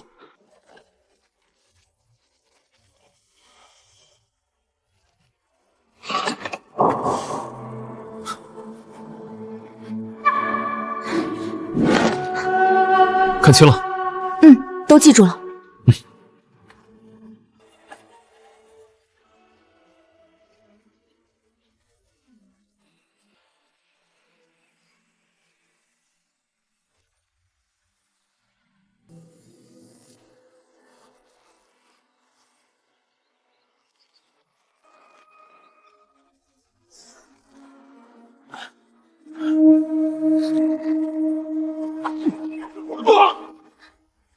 了，三位。走吧，咱们主动下山。夫人这演技，不去唱戏真是可惜了。今日之事是本王疏忽，给各位赔罪了。受惊受伤的宾客，本王定会一一登门补偿。改日再设宴向各位请罪。老爷，你都伤成这样了，快歇着吧。管家呢？怎么不见他人影？王爷派管家去清点受伤的宾客了，应该快回来了。王爷，王妃，不好了！可是黑犬伤着人了，伤势重不重？要是能一举让江令直死去，也算是值了。不是，是管家还有2个小厮，他们在后山洞穴里被人杀了。什么？谁敢在瑞王府的地盘上杀人？难道是潜入书房的贼人？管家有没有吐露什么？王爷，王妃娘娘，不好了，萧四夫人小产了。什么？江令之没死，孩子居然还没了，这下完了！荣安长公主到。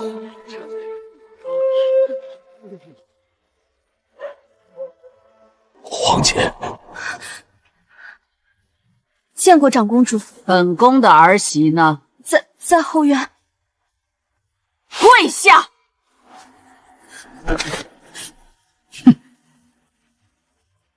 皇姐，今日之事实在是个意外。你也给我跪下！夫人节哀，您年轻，养好身子，日后还会有的。不会了，我再也不会有孩子了。老夫人是大姑奶奶家的慧柔，被江令渊蒙骗，把四弟妹骗去后山，锁进了洞穴。幸好四弟妹命大，不然……求老夫人为我和未出生的孩子做主。心，有本宫在，没人能欺负你。去把萧景瑶、周慧柔还有江家二小姐江令渊全都带过来。是老夫人。完了，锦衣就这一根独苗，这孩子没了，萧家绝不会善罢甘休。阿娘，我知道错了，是江令渊骗我的。他说江令哲害他做了妾，让我帮忙教训一下。我真不知道他想杀人啊！没脑子的蠢货，现在知道怕了。当初江令渊挑唆你的时候，你怎么不想想后果？你小舅母是什么人？那是萧家现在的四都主母，你动她和动整个萧家有什么区别？娘，你救我，我真的不是故意的。夫人，现在说这些也晚了，不如咱们去求求四夫人，看在亲戚的份上，饶了慧柔这一次。求是要求，但不能乱求。慧柔有错就得认，得罚。去了之后，把所有事都推到江令渊身上，一口咬定你是被蒙骗的，剩下的我来想办法。但你记住，这是最后一次。以后再敢和江令渊那种阴毒货色来往，不用别人动手，我先好好教训你。小舅母，我错了，我是被江令渊蒙骗的，是他和你害他做了妾，逼我把你骗到后山锁进洞穴，我真的不知道会害你小产啊！老夫人，慧柔这次错的离谱，您怎么罚她都行，是我娇女无方，我也甘愿受罚。做错了事本就要受罚。来人，把周慧柔和江令渊一起扔进百兽园。不是喜欢把人往洞穴里推吗？那就自己也去尝尝被野兽盯着的滋味。是。小舅母，求求你救救我，我以后再也不敢了。老夫人，等等，慧柔毕竟是被蒙骗的，罪不至死。真正心怀歹毒，想要置我于死地的是江令渊。多谢小舅母宽奏，多谢小舅母。好丫头，放过从犯，只罚主谋，既占了理，又卖了国公府一个人情。好，就依你。来人，把江令渊拖去百兽园。放开我！我不要去百兽园！娘，救我！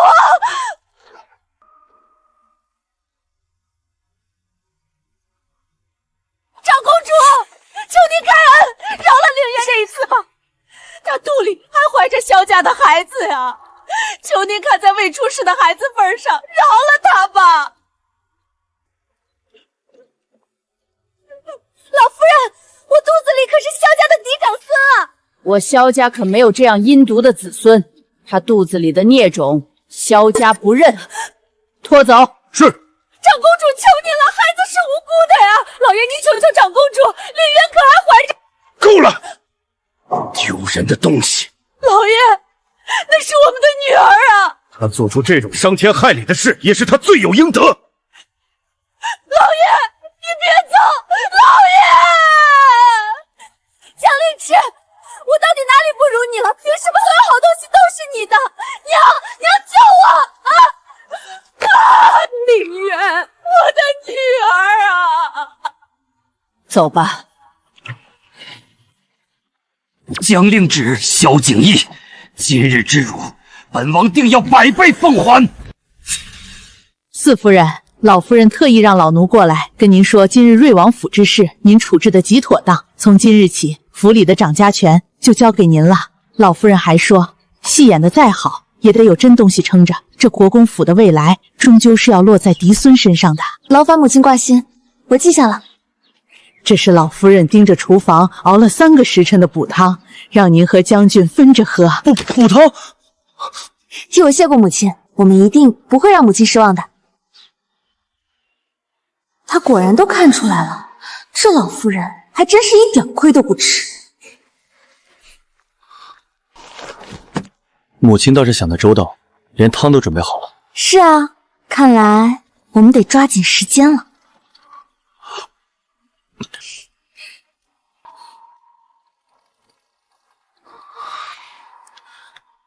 阿芷，我知道你嫁我不过是权宜之计，可我心悦你。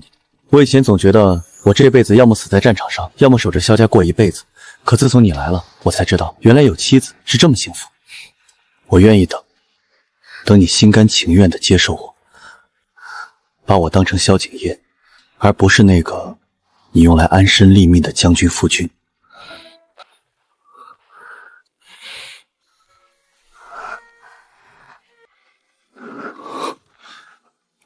我现在心甘情愿了。江令旨，我要杀了你！我一定要杀了你！我的孩子没了，都是你害的！我做鬼也不会放过你！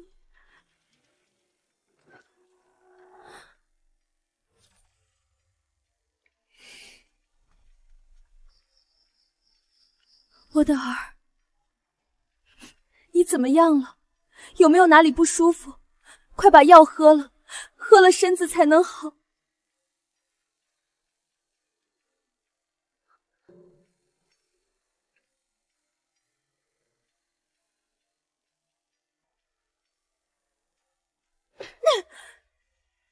我不喝，我喝这个有什么用？我的孩子都没了，都怪江令旨那个贱人，他怎么不去死？他怎么不死在洞穴里？他害死了我的孩子，他凭什么活着？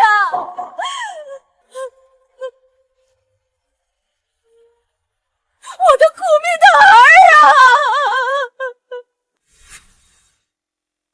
是娘没用，娘没保护好你，娘对不起你。老爷，令媛和萧大公子两情相悦，如今也已经怀了他的孩子。萧夫人说愿意让令媛先过去做妾，等以后生了儿子再扶正。下贱！老爷，令媛她到底是自小在您跟前长大的，是您的亲生女儿，您竟一丝关系也没有吗？滚！江川，你这个冷血无情的东西！魏兰都死了几十年了，还一直念着他。还有江令旨，这小贱人和他娘一样，抢了令媛的婚事，毁了令媛的前程，现在又害死令媛的孩子，我绝不会放过他！我要让他和他娘一样，都不得好死！娘，我好恨，我不甘心。渊儿别怕，娘不会让你白白受这个委屈的，娘一定会让江令旨付出最惨痛的代价，给我的外孙报仇。自从江令旨进了国公府的门，我们大房就没过上一天好日子。我丢了掌家权，燕儿被发配到沙洲那个鬼地方，现在连孙子都没了，我跟他不共戴天。没错，此女不除，我们大房永无宁日。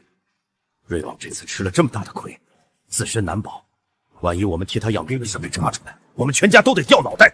必须趁现在彻底解决了江令芷。不行，我不去，回回跟他对上，倒霉的都是我们，我再也不去惹这一身腥了。我知道这些日子委屈你啊，我怎么舍得让你再去冒险呢？你忘了，还有令渊啊，他刚没了孩子，恨江令芷恨得入骨，让他冲在前头，我们在后面帮衬着就行。就算事情败露了，也怪不到我们头上。好，爷就听你的。为了燕儿，这次一定要让江令芷那个贱人血债血偿。夫人，江府楚夫人在外求见。楚氏，他倒是来得快，让他进来，你们都退下吧。是。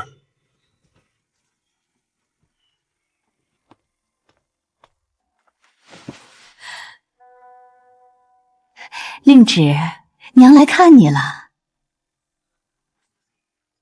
别装了，有什么事儿直说。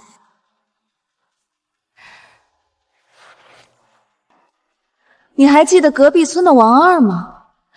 他一直惦记着你，还特意从乡下赶来了京城。令芷，这国公府就是个囚笼，萧将军也撑不了多久。跟着王二回乡下，虽然苦点，但至少自由自在啊，比在这守活寡强啊。楚氏，你找死！王二，他还惦记我呢，这么多年了，倒是痴心。可我已经嫁人了，总不能丢下将军跟他走吧？江令芷，你还真顺着他的话说。有什么不能的？只要你愿意，娘帮你安排。王二说了，他会在城外等你，3更天的时候，你从后门溜出去就行，没人会发现的。真的吗？那他打算带多少彩礼来接我啊？我现在可是镇北将军夫人，总不能就这么两手空空跟他走吧？至少也得黄金100两，良田1000亩，不然多掉价啊！彩礼的事好说，等你们回了乡下，慢慢挣就是了。那可不行，没有彩礼，我才不跟他走呢。再说了，王二当年连跟我说话的胆子都没有，现在居然敢来抢将军夫人，他就不怕被萧景一砍了脑袋？将军现在病得连床都下不来，哪还有功夫管他？你别怕，只要你跟他走了，到时候生米煮成熟饭，萧家也只能认了。算了吧，我还是觉得当将军夫人比较舒服。对了，你要是真觉得乡下好，不如你跟王二走呗，反正江尚书也不待见你，你跟他回乡下，说不定还能再生个大胖小子呢。你胡说八道什么？我这不是为你好吗？你看你在江府过得也不开心，乡下虽然穷点，但自由啊。江令芷，你别给脸不要脸！我告诉你，王二说了，你要是不跟他走，他明天就去国公府门口闹，把你当年在乡下和他勾勾搭搭的事儿全抖了出去。到时候你身败名裂，看萧家还要不要你？闹啊，怎么不闹？正好我这几天闷得慌，有人来唱戏解闷，挺好的。江令芷，你别太过分！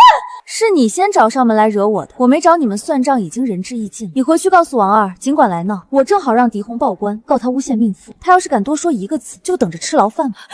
你给我等着！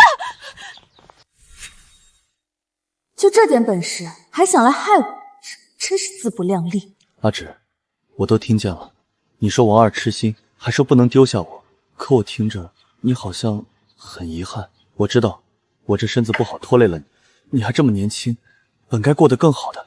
要是你真的想走，胡说什么呢？我那是逗他玩的，你怎么还当真了？我怎么可能跟别人走呢？王二那种泼皮无赖，给我提鞋都不配。能嫁给你，是我这辈子最幸运的事。可我总怕自己撑不了多久，留不住你。我怕等我走了，你一个人会受欺负。我怕。不怕，有我在，你不会有事的。好，阿芷，答应我，永远都不要离开我。我答应你，这辈子只跟着你。我去让云柔把早膳热一下。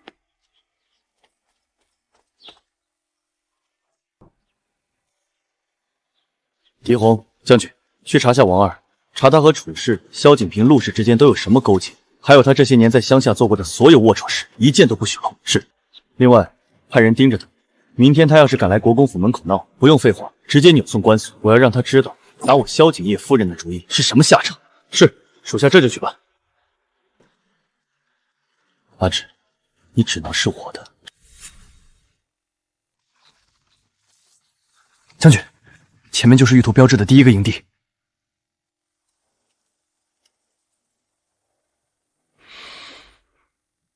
不对劲，太近了。枪头无锈，柴火未冷，荒废不超过3天。回禀将军，粗略估算，至少5000兵马，5000人。看来瑞王提前一步把他们藏起来了。立刻传信太子，告知燕山兵营已空，5000叛兵不知所踪。是。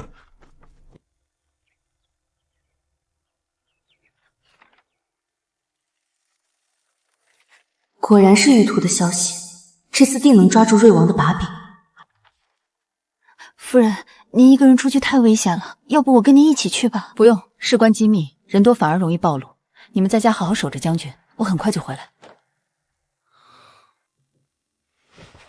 他要去哪儿？为什么不选人跟着？他是不是不想当我了？是不是要丢下我跟别人走了？将军，江令旨，你要是敢走，我就算爬也要把你抓回来。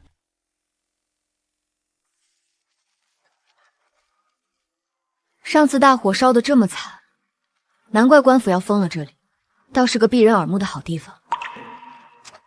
江令旨，是不是燕山那边有消息了？旅途上的兵营全空了，至少5000叛兵不知所踪。我怀疑瑞王已经把他们分批安插进了京中大臣的府邸，冒充府兵，随时可能暴动。多谢，我这就回去告诉景逸，提前布防。不用谢我。他怎么突然用这种眼神看我？好瘆人。你从后门走，我从前门离开，分头走，不容易被盯上。莫名其妙。好姐，你可算来了，哥哥等你好久了。别碰我！你是什么人？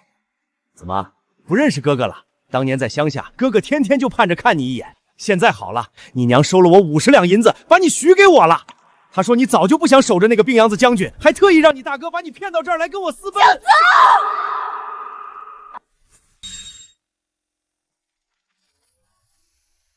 变了！你的好哥哥早就走了，他亲口跟我说，只要我带你回乡下，永远不让你回京城，他就既往不咎。他呀，是巴不得你死在这儿呢。原来他从来都没有信过我，亏我还以为。小美人，别挣扎了，跟哥哥回乡下，包你吃香的喝辣的。滚开！敢碰我一下，我就让你血溅当场。哟，还挺烈，不过没关系，等生米煮成熟饭，看你还怎么嘴硬。将军，您真的不管大小姐了吗？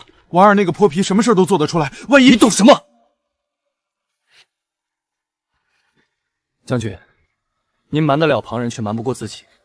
您若是真的对大小姐置之不理，就不会特意选在云香楼这样僻静的地方，也不会提前遣散周边闲散人员，只留下王二这等无能之人。您还特意提早让我就近等候，留作后手。胡说！我只是不想让她死得太难看。您早就把大小姐当成亲妹妹了，只是您自己不肯承认。现在回去还来得及，要是晚了，真出了什么事，您这辈子都会后悔的。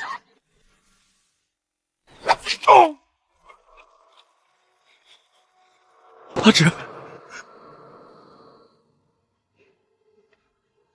吓死我了！我以为我要失去你了。景逸，别担心，我没事。把他绑起来，扭送京兆府，告他诬陷命妇寻衅滋事。是。你为什么一个人来？为什么不告诉我？江泽约你就真的一个人来了，你不知道我有多担心。我刚才还以为你真的要跟他走，不要我了。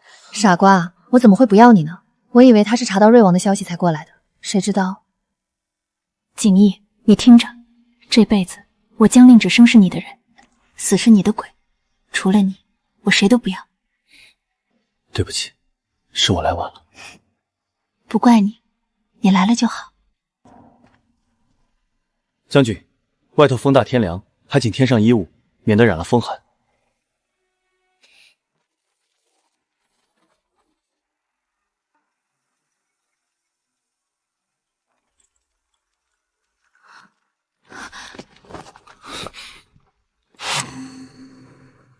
别怕，有我在。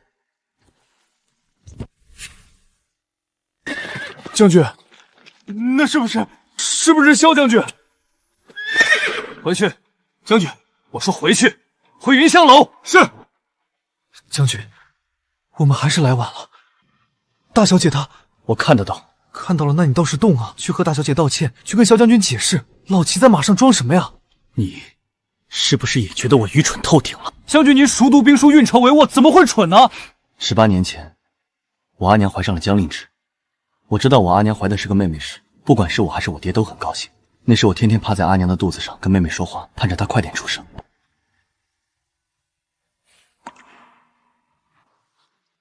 但是随着月份来越大，阿娘身子也越来越不好。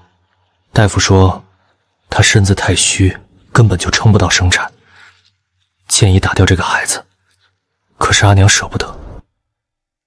直到最后生产时，阿娘难产，可她却执意要把孩子生下来。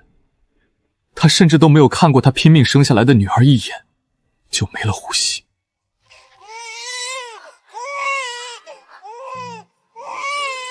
阿娘死的时候，我就在她身边，满屋都是血腥气，她却躺在那儿，再也不会醒了。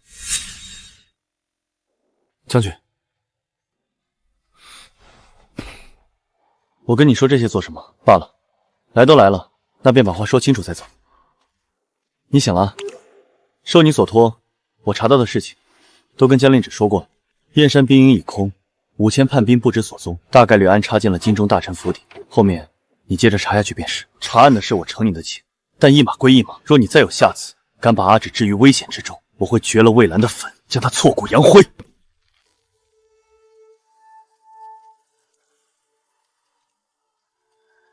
别看了。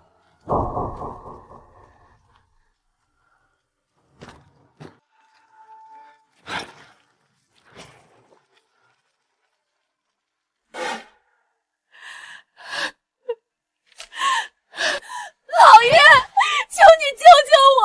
我不是故意的，我只是一时糊涂啊！你都做了什么？我就是看不惯江令芷那个贱人，他抢了令渊的婚事，还害得令渊小产。我只是想给他一个教训。老爷，求你看在我伺候你17年的份上，至少救救令渊吧！他什么都不知道啊！是他自找的。17年了，魏兰已经死了17年了，可江川还是这么一副冷情冷肺的模样，谁都不在意。江川，你有心吗？令渊只是一时错了主意，江令芷还活着，可令渊他的下半辈子就毁了。如此愚蠢恶毒，莫要再上江家的族谱了。送走吧。江川，你会下地狱的！我诅咒你和魏兰生生世世，永远不得团聚，不得善终！拖下去，家法30！不能这么对我，江川，你一定要这么狠心吗？江川，去把江泽叫来。是。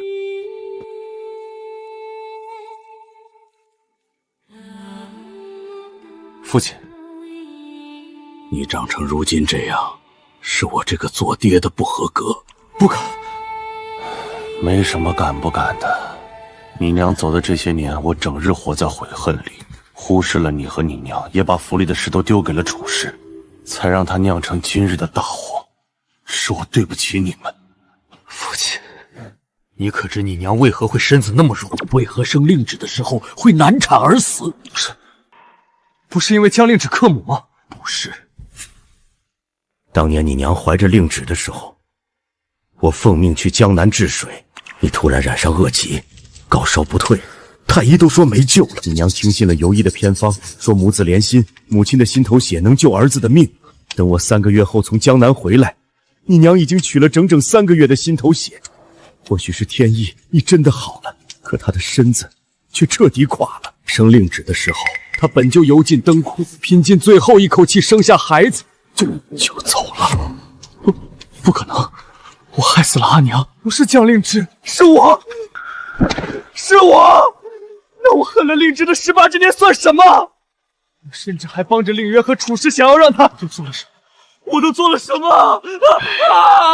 出去吧，大公子。原来我才是那个罪人，江令氏背了18年的债，如今该我来还。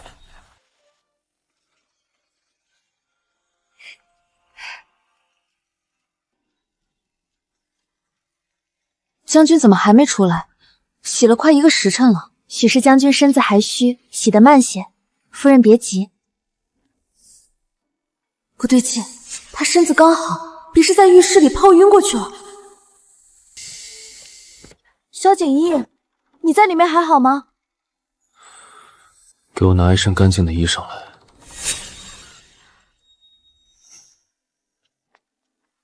你等着，马上来。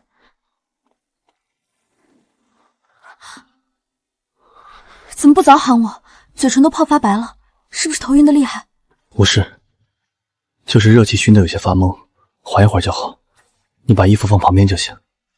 行了，放什么放？起来吧。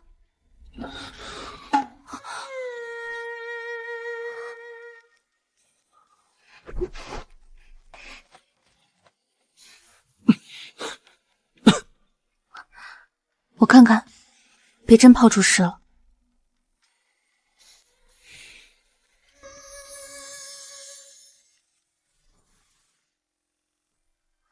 没什么大碍，就是气血还有点虚。今晚好好睡一觉，明天再喝一碗参汤就好了。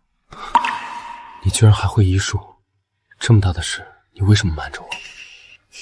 这算什么大事？没必要特意说。怎么不是大事？你连这个都瞒着我，是不是还有很多事都瞒着我？你是不是从来就没把我当成你真正的夫君？天，原来将军在夫人面前是这副模样吗？怎么跟个小狗一样？好啦，别生气了，我告诉你还不行吗？我从小就在乡里长大，吃不饱穿不暖，虽然是江家嫡女，但谁都能欺负我。他们说我是客死娘的丧门星，他们直到7岁那年，我在山上砍柴的时候遇到了师傅。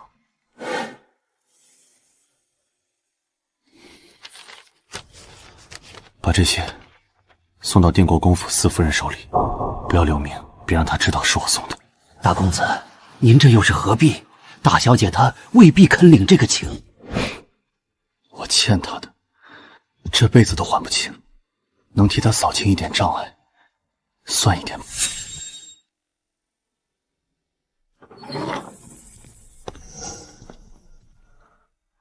二小姐，你醒了。管家，你怎么？大公子吩咐，今日便将二小姐送去城外的庄子上静养，东西已经收拾好了，马车就在门外等着。大哥说的，你胡说！大哥最疼我了，怎么会把我送去那种鬼地方？昨日，二小姐和楚夫人勾结王二，意图谋害镇国将军夫人的所作所为，大公子亲眼所见。不是的，我没有。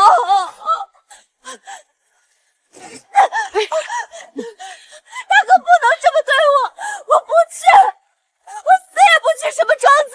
我是萧国公府大房的人，我怀了萧燕的孩子，将来是要做世子夫人的，轮不到他江泽来定我的罪。到了庄子上，二小姐若是想给国公府送信，尽可以写了交于庄头，只是老爷已经发话，从今日起将二小姐从江家族谱上除名，往后你就再也不是江尚书府的二小姐了。除名？怎么会？我是江家的二小姐啊！还请二小姐快些动身吧。你们怎么能这么对我？大公子说了，5时之前必须出城。不可能，不可能！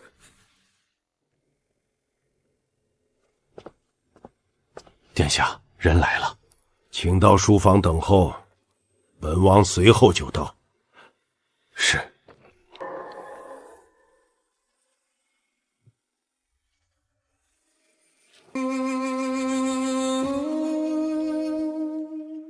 前瑞王得势，我砸钱是为从龙之功，可如今他病败势危，再跟着只会引火烧身。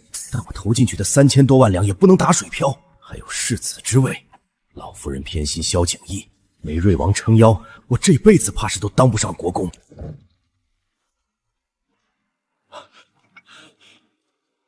殿下，坐吧。殿下，萧景逸步步紧逼，查抄账册，断了我们所有财源，怎么办？蠢货！萧景逸昏迷那么久，你不下手，现在知道急了。本王自有打算，只是如今需要萧大人的协助。殿下，界内被夺了掌家权，我只是个没实权的五品郎中，实在有心无力。萧大人太谦虚了，国公府嫡长子手握大房数百万两私产，怎么会无力？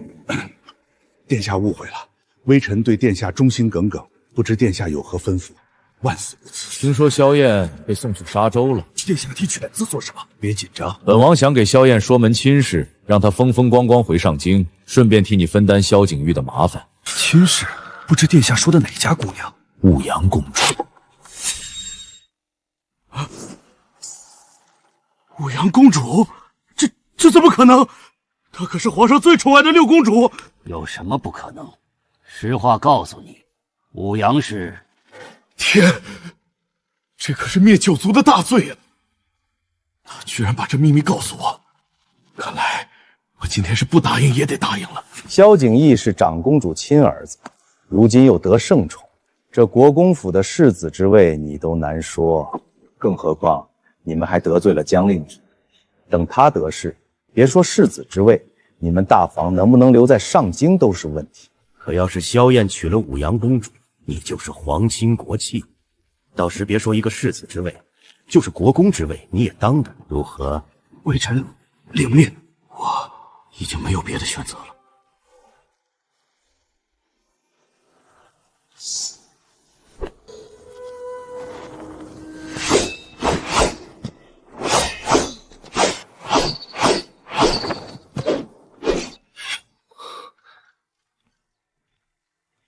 夫人，慢点儿，别逞强。你至少还要再静养半个月。不快点好起来，怎么保护你？楚氏虽离开了，但王二的事背后可还有陆氏和萧景平的黑手，他们吃了这么大的亏，肯定不会善罢甘休。我又不是纸糊的。再说了，真打起来，我还不会反击吗？是，我的阿芷最厉害了，但为夫还是想护着你。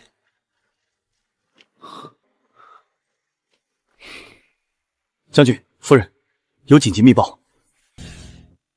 说盯着萧景平的人汇报，今日他乔装成卖菜翁，秘密进了瑞王府，和瑞王在书房密谈了1个时辰。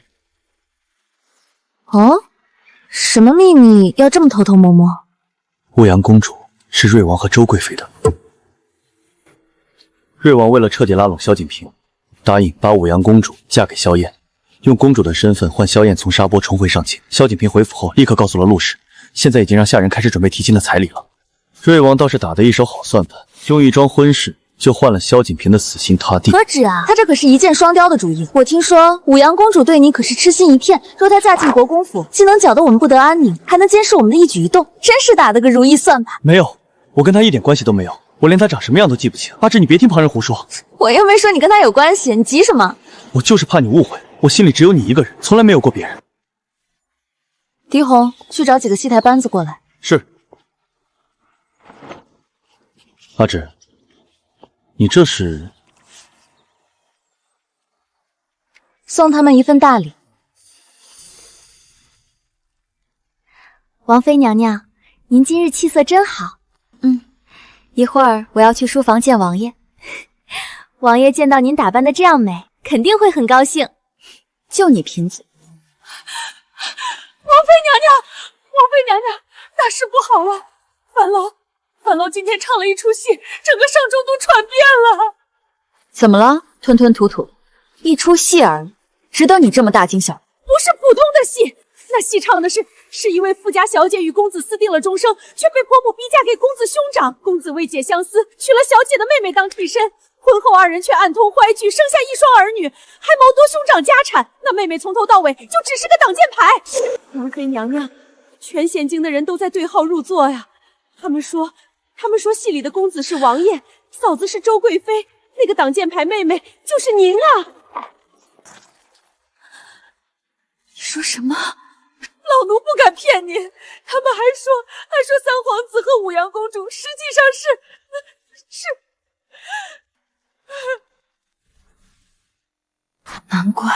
难怪曾经三皇子摔断腿时，他彻夜不眠守在床边。难怪武阳受了一点委屈，他比谁都着急。难怪！原来如此啊！我守了20年的一生一世一双人，原来只是一个笑话！我竟然当了20年的傻子！李宗义，周媚儿，我要让你们付出代价！我要进宫，我要去告诉皇上，我要让所有人都知道你们的丑事！王妃娘娘万万不可呀！皇上若是知道了，定会龙颜大怒，到时不仅王爷和贵妃娘娘活不成，咱们荣国公府还有小王爷都要跟着陪葬啊！陪葬就陪葬，我不好过，谁也别想好过。星儿，李宗义，你枉为人！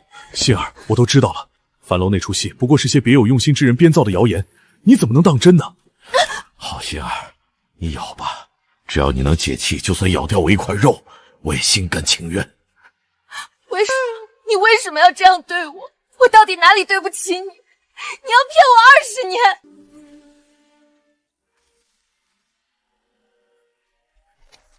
星儿，你冷静一点。你要是现在进宫，不仅会害死我和媚儿，还会害死坦儿啊！你就忍心看着我们唯一的儿子落得个身首异处的下场吗？我的坦儿。是啊，坦儿很快就要从朔州回来了，我们一家人还要好好过日子呢。那些谣言过不了多久就会散的。心儿，这么多年的夫妻，你还不了解我吗？当年我找你姐姐，不过是借着她的名义想多看你一眼。我永远都记得那年夏日，你兄长邀我去府里游湖，你抱着一朵荷花从廊下走过，穿一身浅绿裙子，只一眼我就再也忘不了你了。王爷，对不起，是我误会你了，我不该听信那些谣言，跟你发脾气。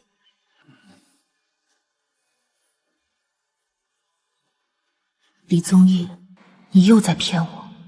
当年抱着荷花从廊下走过的，从来都不是我，而是周媚儿。风气越冷人憔悴，满腹的委屈诉与谁？本以为家螳螂芙蓉七桂，哪成想娇花偏于港风。气越冷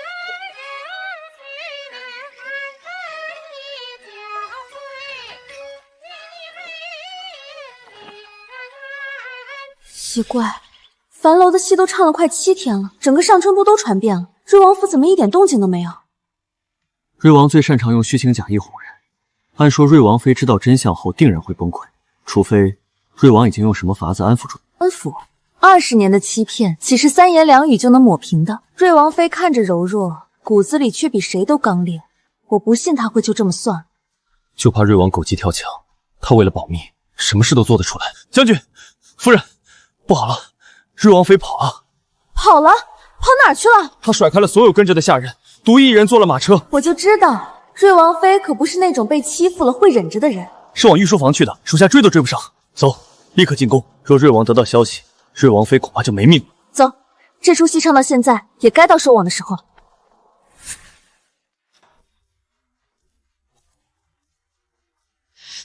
这不是定国公府的萧四夫人吗？她怎么来敲登文谷了？谁知道啊？听说她夫君萧景义3个月前在朔州遇袭，一直昏迷不醒。太医都说活不成了，结果前阵子有人见到说醒了。不对啊，人既然醒了，那他该好好照顾才是。怎么跑到这儿来敲鼓？这敲错了要治罪的。我看啊，怕是将军的伤势有隐情。听说当时随行的50个亲兵全死了，就他一个人滚下了山崖，哪有这么巧的事儿？还真是，该不会是有人故意害他？现在人醒了，要来找皇上申冤吧？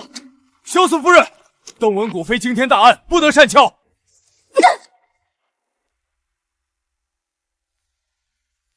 我夫萧宠记一为国查案遭人暗算，险些丧命，此乃惊天大案，为何敲不得？外面何事喧哗？回皇上，是登文谷响了，说是定国公府4房的萧四夫人在古院击鼓鸣冤。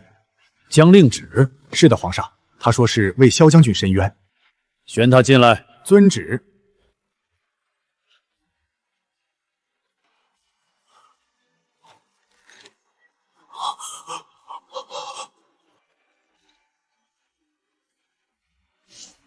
景爷，你的腿！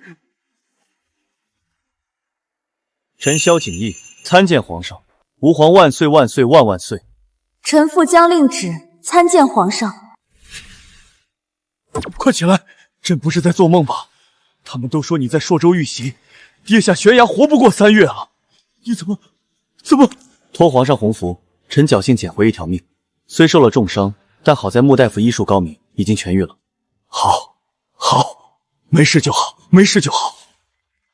将令旨，你说你要为景业申冤，到底是怎么回事？回皇上，臣父今日击鼓，就是要状告瑞王李宗尧与其子李坦大逆不道，谋害朝廷命官。你血口喷人！本王何时谋害景玉了？你可有证据？证据？当然有。那些杀手训练有素，招招致命，显然是早有准备。我叔父拼死抵抗，50名新兵全部战死，无一生还。而他身受重伤，滚落山崖，才侥幸逃过一劫。而策划这场埋伏的，就是瑞王之子李坦。他亲自带人在黑松林设伏，就是要置我夫君于死地。幸好来得早，瑞王妃还没到，那我就先下手为强。爹，你这逆子！本王平日怎么教你的？你竟敢因为嫉妒萧将军得圣宠，就私下勾结盗匪，伏击奉旨查案的钦差，你可知这是株连九族的大罪？我嫉妒、勾结盗匪，父亲他竟是想要我替他顶罪。儿儿，只要杀了萧景义，保住瑞王府，将来这王位必定是你的。在干什么？还不动手！等萧景义查到燕山，我们全都得死！大逆不道的逆子，有你何用？丢尽瑞王府的脸，连累全家！天底下哪有这样的父亲，逼着儿子替他顶罪，儿子不肯就要毒死他！快拉开瑞王，他手里有毒！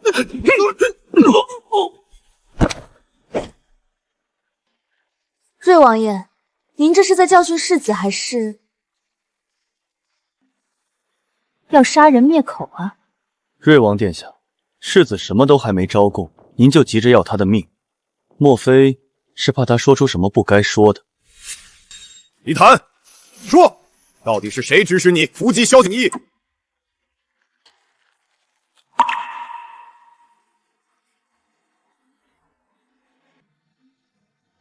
是父王，是他让我去的。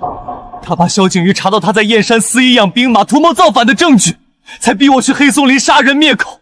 他说只要我成功了，就是瑞王府的功臣，将来整个天下都是我的。我真是天底下最蠢的人，我拼了命为他做事，到头来不过是他随时可以舍弃的棋子。他连自己的亲生儿子都能下杀手，还有什么事做不出来？宗爷，他说的可是真的？这是瑞王。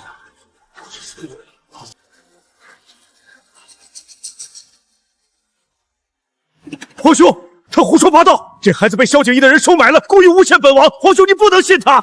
瑞王爷不必急着辩解，有没有被收买，一问便知。还有这颗药丸，也可请太医验验，到底是不是见血封喉的剧毒。传太医。是。回皇上，李世子神志清明，只是情绪过激，绝非失心疯。这颗药丸则是上品鹤顶红，剧毒无比，入口即死。李宗义，朕待你不薄，你为何要如此？皇兄，臣弟确实想让他死，但绝无谋反之心啊！臣弟也是近日才知，李坦不是我的亲骨肉，而是王妃和马夫私通生下的孽种。臣弟当了20年的活王八，一时气急才想杀了他泄愤。你胡说！为了脱罪，竟然污蔑我母亲！宗义，你不是人！哼，你这狼心狗肺的东西，不仅不认生父，还勾结逆贼陷害我，死不足惜！昏君，他要谋你的江山，你怎么就是不信？放肆！捂上他的嘴！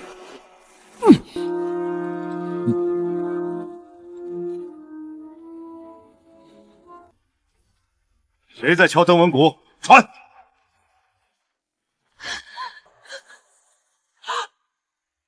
儿，我的儿！杏儿，你怎么来了？快回去，有什么事我们回家说。回家？李宗义，我们早就没有家了。臣父敲登文鼓，要告发瑞王李宗业谋逆。这是我从他书房密室找到的，他私下联络朝中大臣，在燕山养了5000私兵，意图谋反篡位。这些就是他通敌的罪证。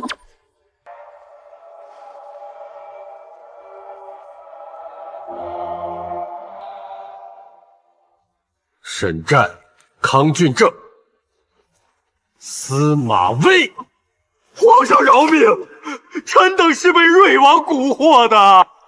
李宗玉，朕待你如手足，给你最尊荣的封号、最富庶的封地，你就是这么回报朕的？哈哈哈哈哈哈！待我不薄，你不过是把我圈在上京当金丝雀，我除了亲王头衔，什么都没有。这江山凭什么只能你做？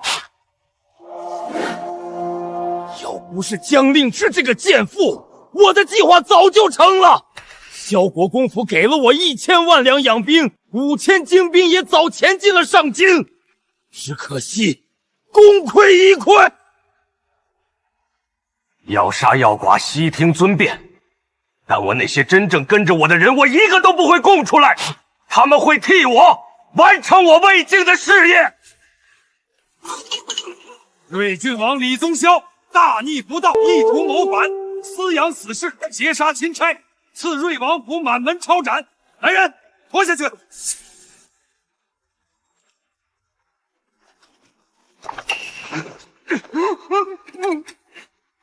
皇上且慢，臣妇还有要事告发。周氏，还有什么话说？别听他胡说，他疯了！他为了给那个马夫报仇，什么笑话都编得出来。瑞王谋反的真正缘由，根本不是他说的那样。他是为了……你住口！周心儿，我答应你，我不怪你告发我谋你，我们来世再做夫妻。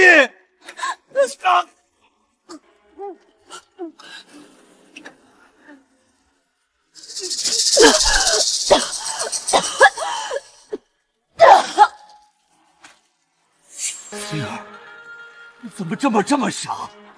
心儿，为了那个马夫，你竟然要殉情吗？宗烨，你好狠的心！别动，屏住呼吸。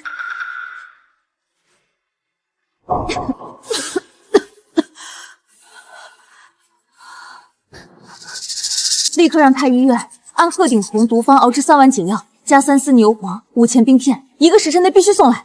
是，萧四夫人针法高明，臣这就去准备。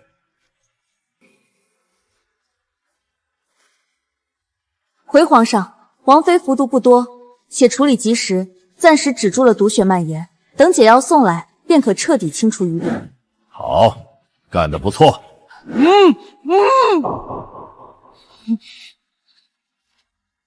塔儿，母亲，他方才也要毒死我，他说我是马夫的。李宗烨，你到现在还在骗所有人，你可敢滴血验血？你敢不敢当着满朝文武的面验一验李承熙和吴阳到底是不是你的骨肉？你疯了！你想让所有人都看瑞王府的笑话吗？笑话！我们瑞王府早就成了全有劲的笑话了。我守着你这个心里装着别的女人的丈夫，守着这段有名无实的婚姻，守了整整20年。你总说等事成之后给我名分，可你心里的皇后之位，从来都是给周媚儿留的。我今天就把话挑明了。你想护着他们母子，我偏不顺你的愿。我就是要让全天下都知道，你李宗彦是个窃人江山、骗妻害子的卑鄙小人。周馨儿，皇上，我以性命担保，李宗烨和周媚儿2人私通20多年，他谋夺皇位就是为了名正言顺的和他长相厮守，把江山传给他们的儿子。贱妇，你胡说！皇兄，你别信他，他是故意编造这种谎话来污蔑我，臣弟是清清白白的。什么谎话能编得这么天衣无缝？你说，他是怎么知道的？回皇上的话，此事臣知道。江尚书，你怎么会掺和进来？臣的亡妻魏兰生前爱写画本子，前几日整理遗物，发现一本魏晋之作，内容竟与樊楼传唱的戏文一模一样。臣觉得稀奇，便让犬子江泽排演，谁知竟牵出如此惊天秘辛。那画本中写的清清楚楚，当年太后寿宴，皇上误饮掺药的酒，与尚在闺阁的周媚儿的私情。瑞王为了心上人，转而求娶了他的妹妹周馨儿，也就是如今的瑞王妃。这20多年来，2人一直暗通款曲，从未断过。魏兰和周家确实有点关系，曾经也在周家住过一段时间，与周媚儿是闺中好友，所以这都是真的。传朕旨意，立刻封锁后宫，将周贵妃、三皇子李承继、武阳公主软禁在各自宫中，任何人不得探视。命禁军立刻包围瑞王府，抄没所有家产，府中上下一律拿下，等候发落。遵旨。召集王莽，臣在。限你们3日之内查清瑞王与周贵妃谋逆的所有罪证，但凡有牵连者，无论官职高低，一律拿下。臣遵旨。皇上不必等3日，臣这里就有瑞王谋逆和私通宫廷的全部证据。这是萧景平20年来陆续给瑞王输送银子的全部账册，共计1270万两，全部用于燕山养兵和锻造兵器，每一笔都有萧景平的亲笔签名和印章。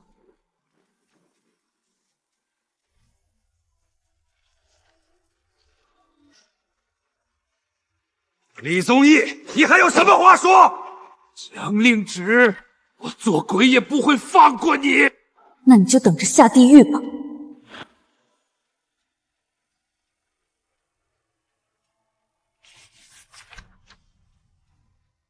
身为帝王，难道真就一颗真心都得不到吗？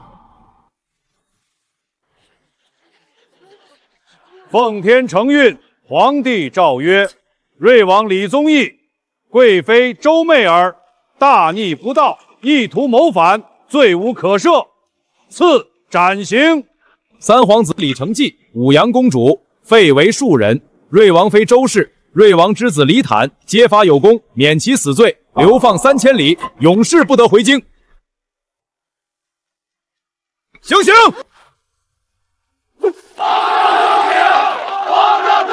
令萧景平勾结逆党，资助谋反，抄没全部家产，与其陆氏一同流放宁古塔，永世不得回京。所有参与谋逆的官员一律斩首示众，家产抄没，家眷流放3000里。还好我早有准备，留了后手，只要能逃到江南，这辈子就不愁了。站住！站住！官爷饶命！官爷饶命啊！我什么都不知道，这一切都是萧景平干的，是他非要勾结瑞王，我劝过他，可他不听啊！我就是个妇道人家，什么都不懂啊！陆氏，别装了，我们在你房里搜出了这本账，上面清清楚楚记着你亲手转移瑞王赃银的数目，每一笔都有你的手印。你说你什么都不知道？不可能，我明天藏得好好的。萧景平，你说话呀！你告诉他们我是被你逼的，你不能不管我！凭什么？凭什么李承祖不想东宫，我却要流放3000里？这江山本就该有我一份。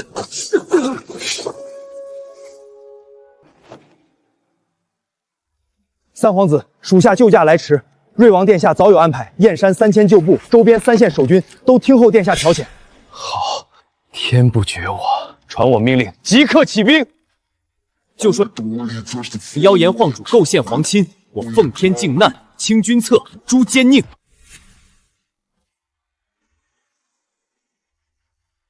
反了，真是反了！承继这个孽障，朕留他一命，他竟敢半路截杀官兵，起兵谋反！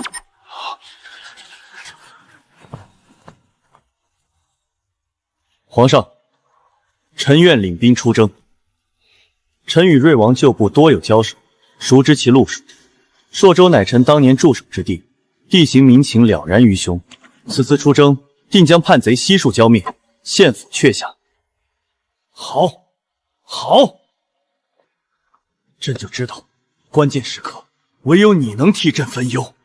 传朕旨意，封萧景义为征西大元帅。赐千子剑，节制3边兵马，即刻点兵出征，平叛剿贼。臣遵旨。皇上，加急军报，李承继半路收编了山匪刘抗，现已集结5000叛军，正全速北上。前锋营距朔州城已不足50里，朔州守军只有3000，城中空虚，怕是挡不住一日。好一个李承季，传朕口谕：叛军附逆者一律格杀勿论。李承季无论生前击毙，朕只要他的项上人头。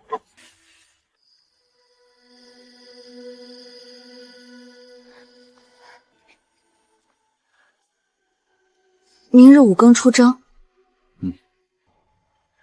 你在家安心等我，府里有母亲坐镇，不会有事。待我平了叛乱，很快就回来。我跟你一起去。不行，战场刀枪无眼，如今叛军里还有山匪流寇，太过凶险。你若去了，我反倒分心。将军忘了，我自小随师傅习医，针灸解毒、治伤防疫样样精通。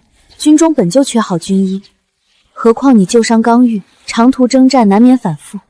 我在身边盯着，总好过你瞒着我硬撑。好吧，你总是有道理。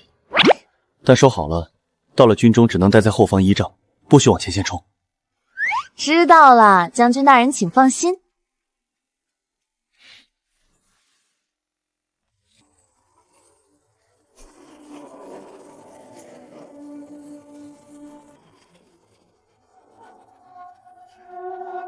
元帅，你可算来了！弟兄们拼死挡了叛军2轮攻城，折损了近1000人，好不容易把人拦在城外，可军中突然遭了暗算，也不知道叛军使了什么阴招，一夜之间，全营弟兄都上吐下泻，浑身发软，连兵器都握不住，军医熬了好几副药都不管用，再这样下去，撑不过明日了。求元帅救救弟兄们！莫急，先带我去伤病营看看。我也去。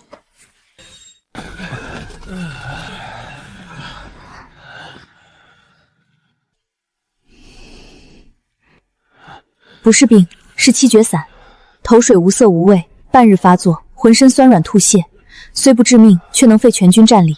此毒绝迹多年，我只在古籍孤本上见过记载，没想到李承季倒是弄出来了。你立刻带人去药营，取黄芪、葛根、炙甘草各30斤，再加5毫朱砂10两生姜，按比例熬煮，每人2大碗，2个时辰内服完。另外通知全军，未煮过的井水一律不许再喝，所有饮水必须煮沸后加少许明方沉淀。是，属下这就去办。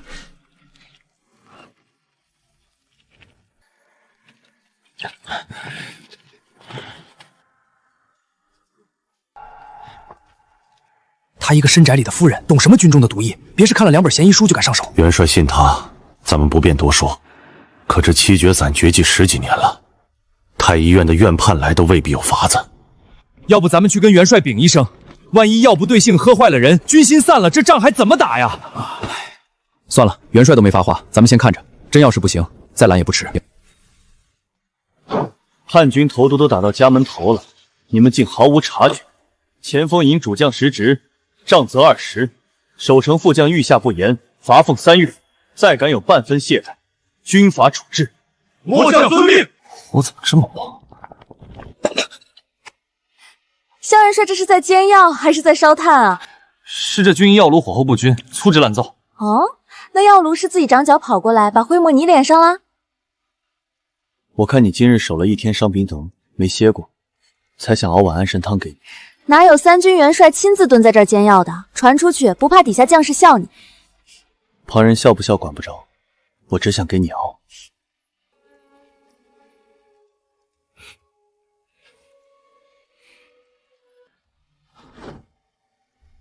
我是没睡好吗？元帅这白天在帅场拍桌子的劲儿呢。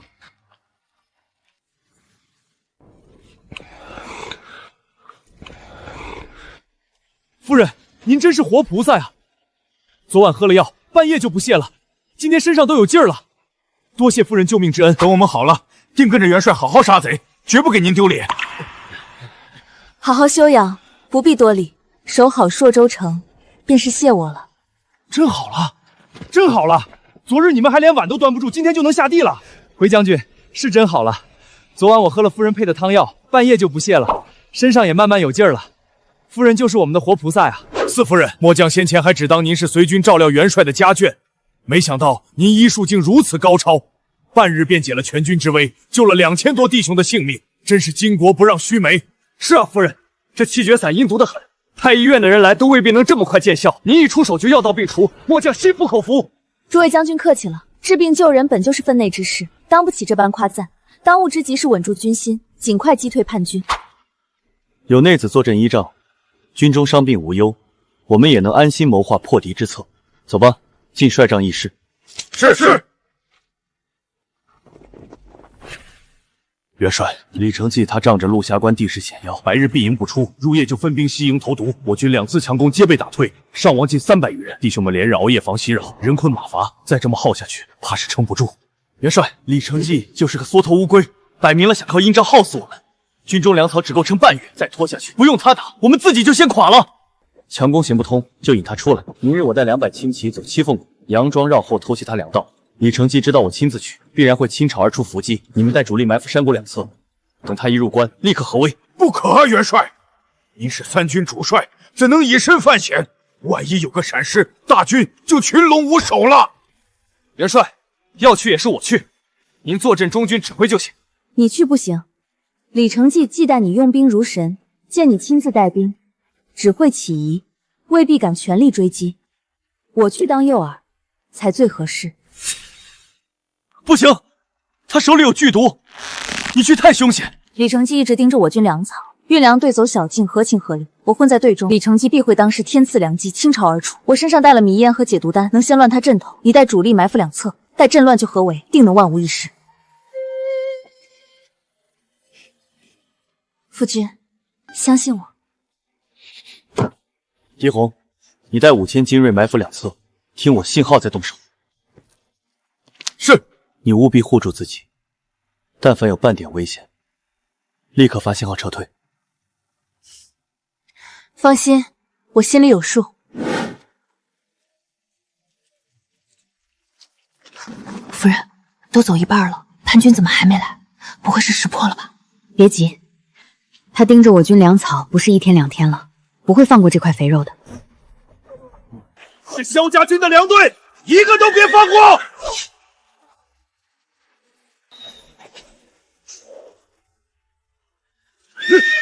这萧景一的婆娘，快抓活的！真是踏破铁鞋无觅处。江令之，你好好的后方依仗不担，偏要送上门来。萧景义不是护你如命吗？我倒要看看，没了你，他这战神还能不能沉得住气？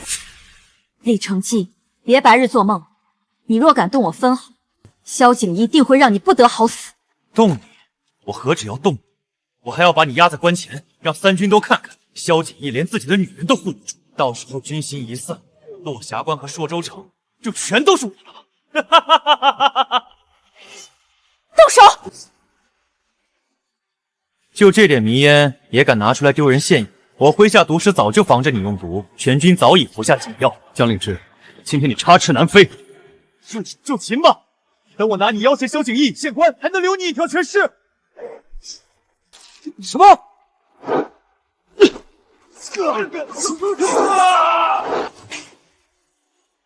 敢动我夫人，找死！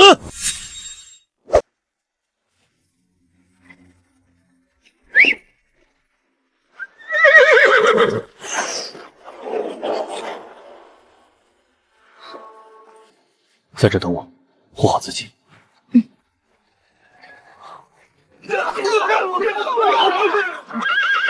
元帅有令，降者不杀，顽抗者斩！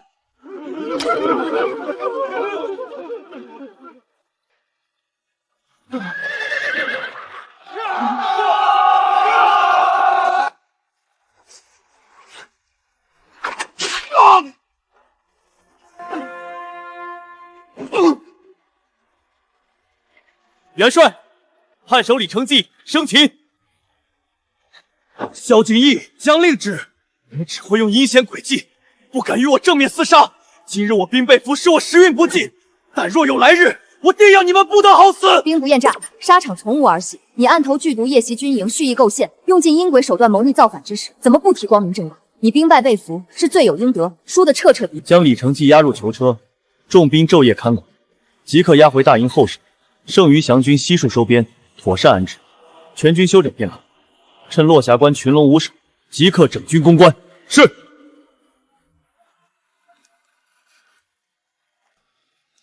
战事彻底平定，我们就可以回家了。回家。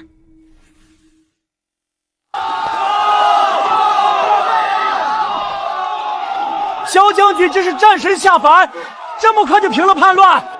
四夫人也厉害啊！听说在战场上救了好多士兵，真是巾帼不让须眉。景义，你果然没让朕失望，短短1月便平定叛乱，生擒叛首，实乃我大朝第一功臣。臣不敢居功，全赖陛下天威，三军将士用命。内子在军中救治伤员，献策破敌，功不可没。镇北将军萧景义平叛有功，食邑在家3000户，晋封镇北侯。其夫人姜氏聪慧果敢，有勇有谋，尽超品诰命夫人，赐奉差一队，锦缎百尺，以彰其功。臣父谢陛下隆恩。皇上，臣有本奏。臣弹劾镇北侯萧景义私吞叛军军资100万两，私收降兵，组建亲军，拥兵自重，意图不轨。张御史所言可有证据？皇上，臣绝非空穴来风，臣有人证。镇北侯平叛后私收降兵，截留军资，如今手握重兵驻杀城外，其心可诛。臣恳请陛下即刻夺其兵权，彻查此事。瑞王倒台才多久，就有人急着跳出来翻案？看来这朝堂上藏着的余孽还不止一个。敢问张御史，你口中的人证是瑞王余党，还是李承季的残部？一介妇人，朝堂之事岂有你说话的份儿？分明是怕事情败露，想混淆视听。我夫君平叛之时，从李承季帅诏中搜出了一份瑞王余党密册，上面清清楚楚记着朝中30余名瑞应的名字、官职、联络暗号。张御史不妨猜猜，上面有没有你的名字？胡说八道！你这是构陷！是你们夫妻为了脱罪伪造名册。张御史好大的面子，你说我们就是证据确凿，我们说你就是胡说八道。这朝堂之事莫不是小儿玩弄，任由你随意一句话就能定罪。你把皇上当什么了？你是不是伪造？一看便知。狄红，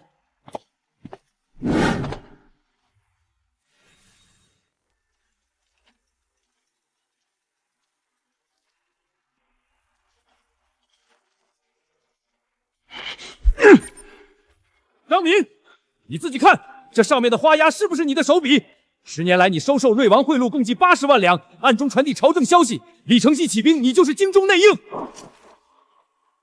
皇上，臣还带来了叛军信使俘虏，此人正是负责联络京中内应的人，可当场指认。不可能，名次明明被烧了，怎么会？瑞王谋逆你，侥幸漏腾，不知悔改，反而构陷忠良，意图为逆党翻案，如此行径，死不足惜。来人，将张林拖下去，打入天牢。明日5时斩首示众，抄没全家，家眷流放3000里。传令大理寺，按名次彻查所有余党，一个都不许放过。不要！皇上，臣是冤枉的，臣是冤枉的呀！醒醒！皇上圣明，忠良无恙。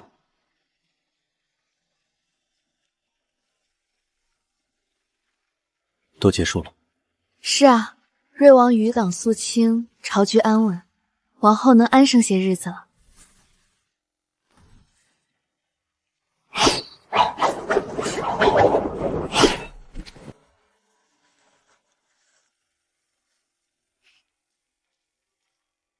夫人，大公子江泽派人送来了一车礼物，说是给您赔罪的。他说当年是他糊涂，误会了您这么多年，只求您能给他一个道歉的机会。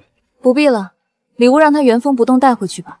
我和江家早就没什么关系了，告诉他以后不必再来，各自安好便好。是，夫人。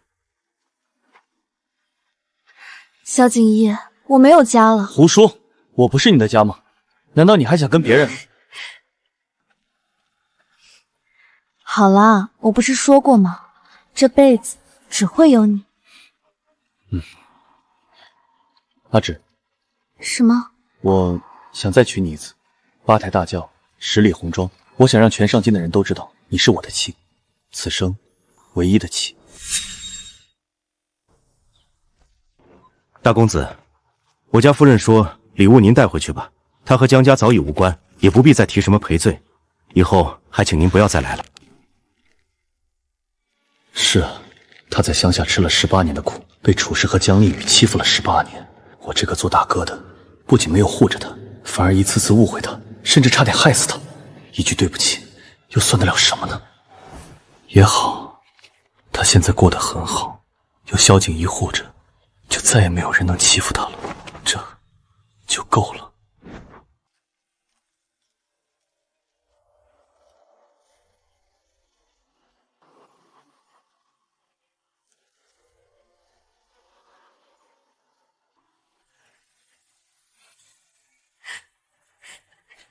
及时到，拜堂。一拜天地，二拜高堂。好孩子，快起来！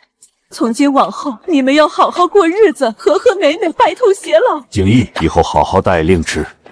爹，娘放心，我此生定不负阿芝。夫妻对拜。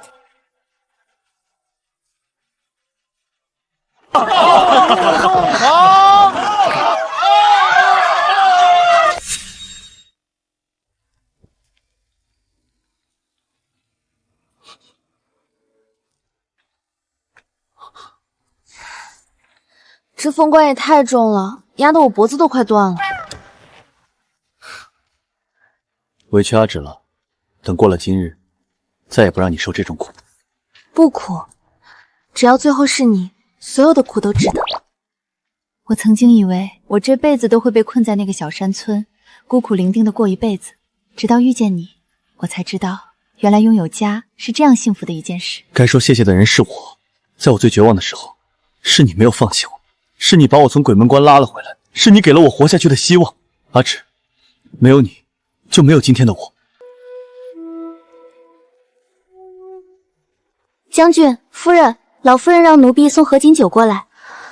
进来吧。将军、夫人，喝了合卺酒，一辈子不分离。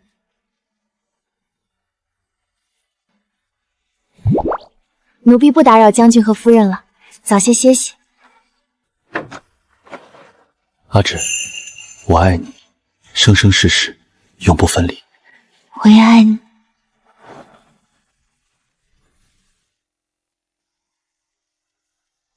爹爹，爹爹。哎，念安乖，再叫一声爹爹。行了你，都让念安叫你多少次爹爹了？我女儿乐意怎么了？你看他们多好啊！是啊，总算是苦尽甘来了。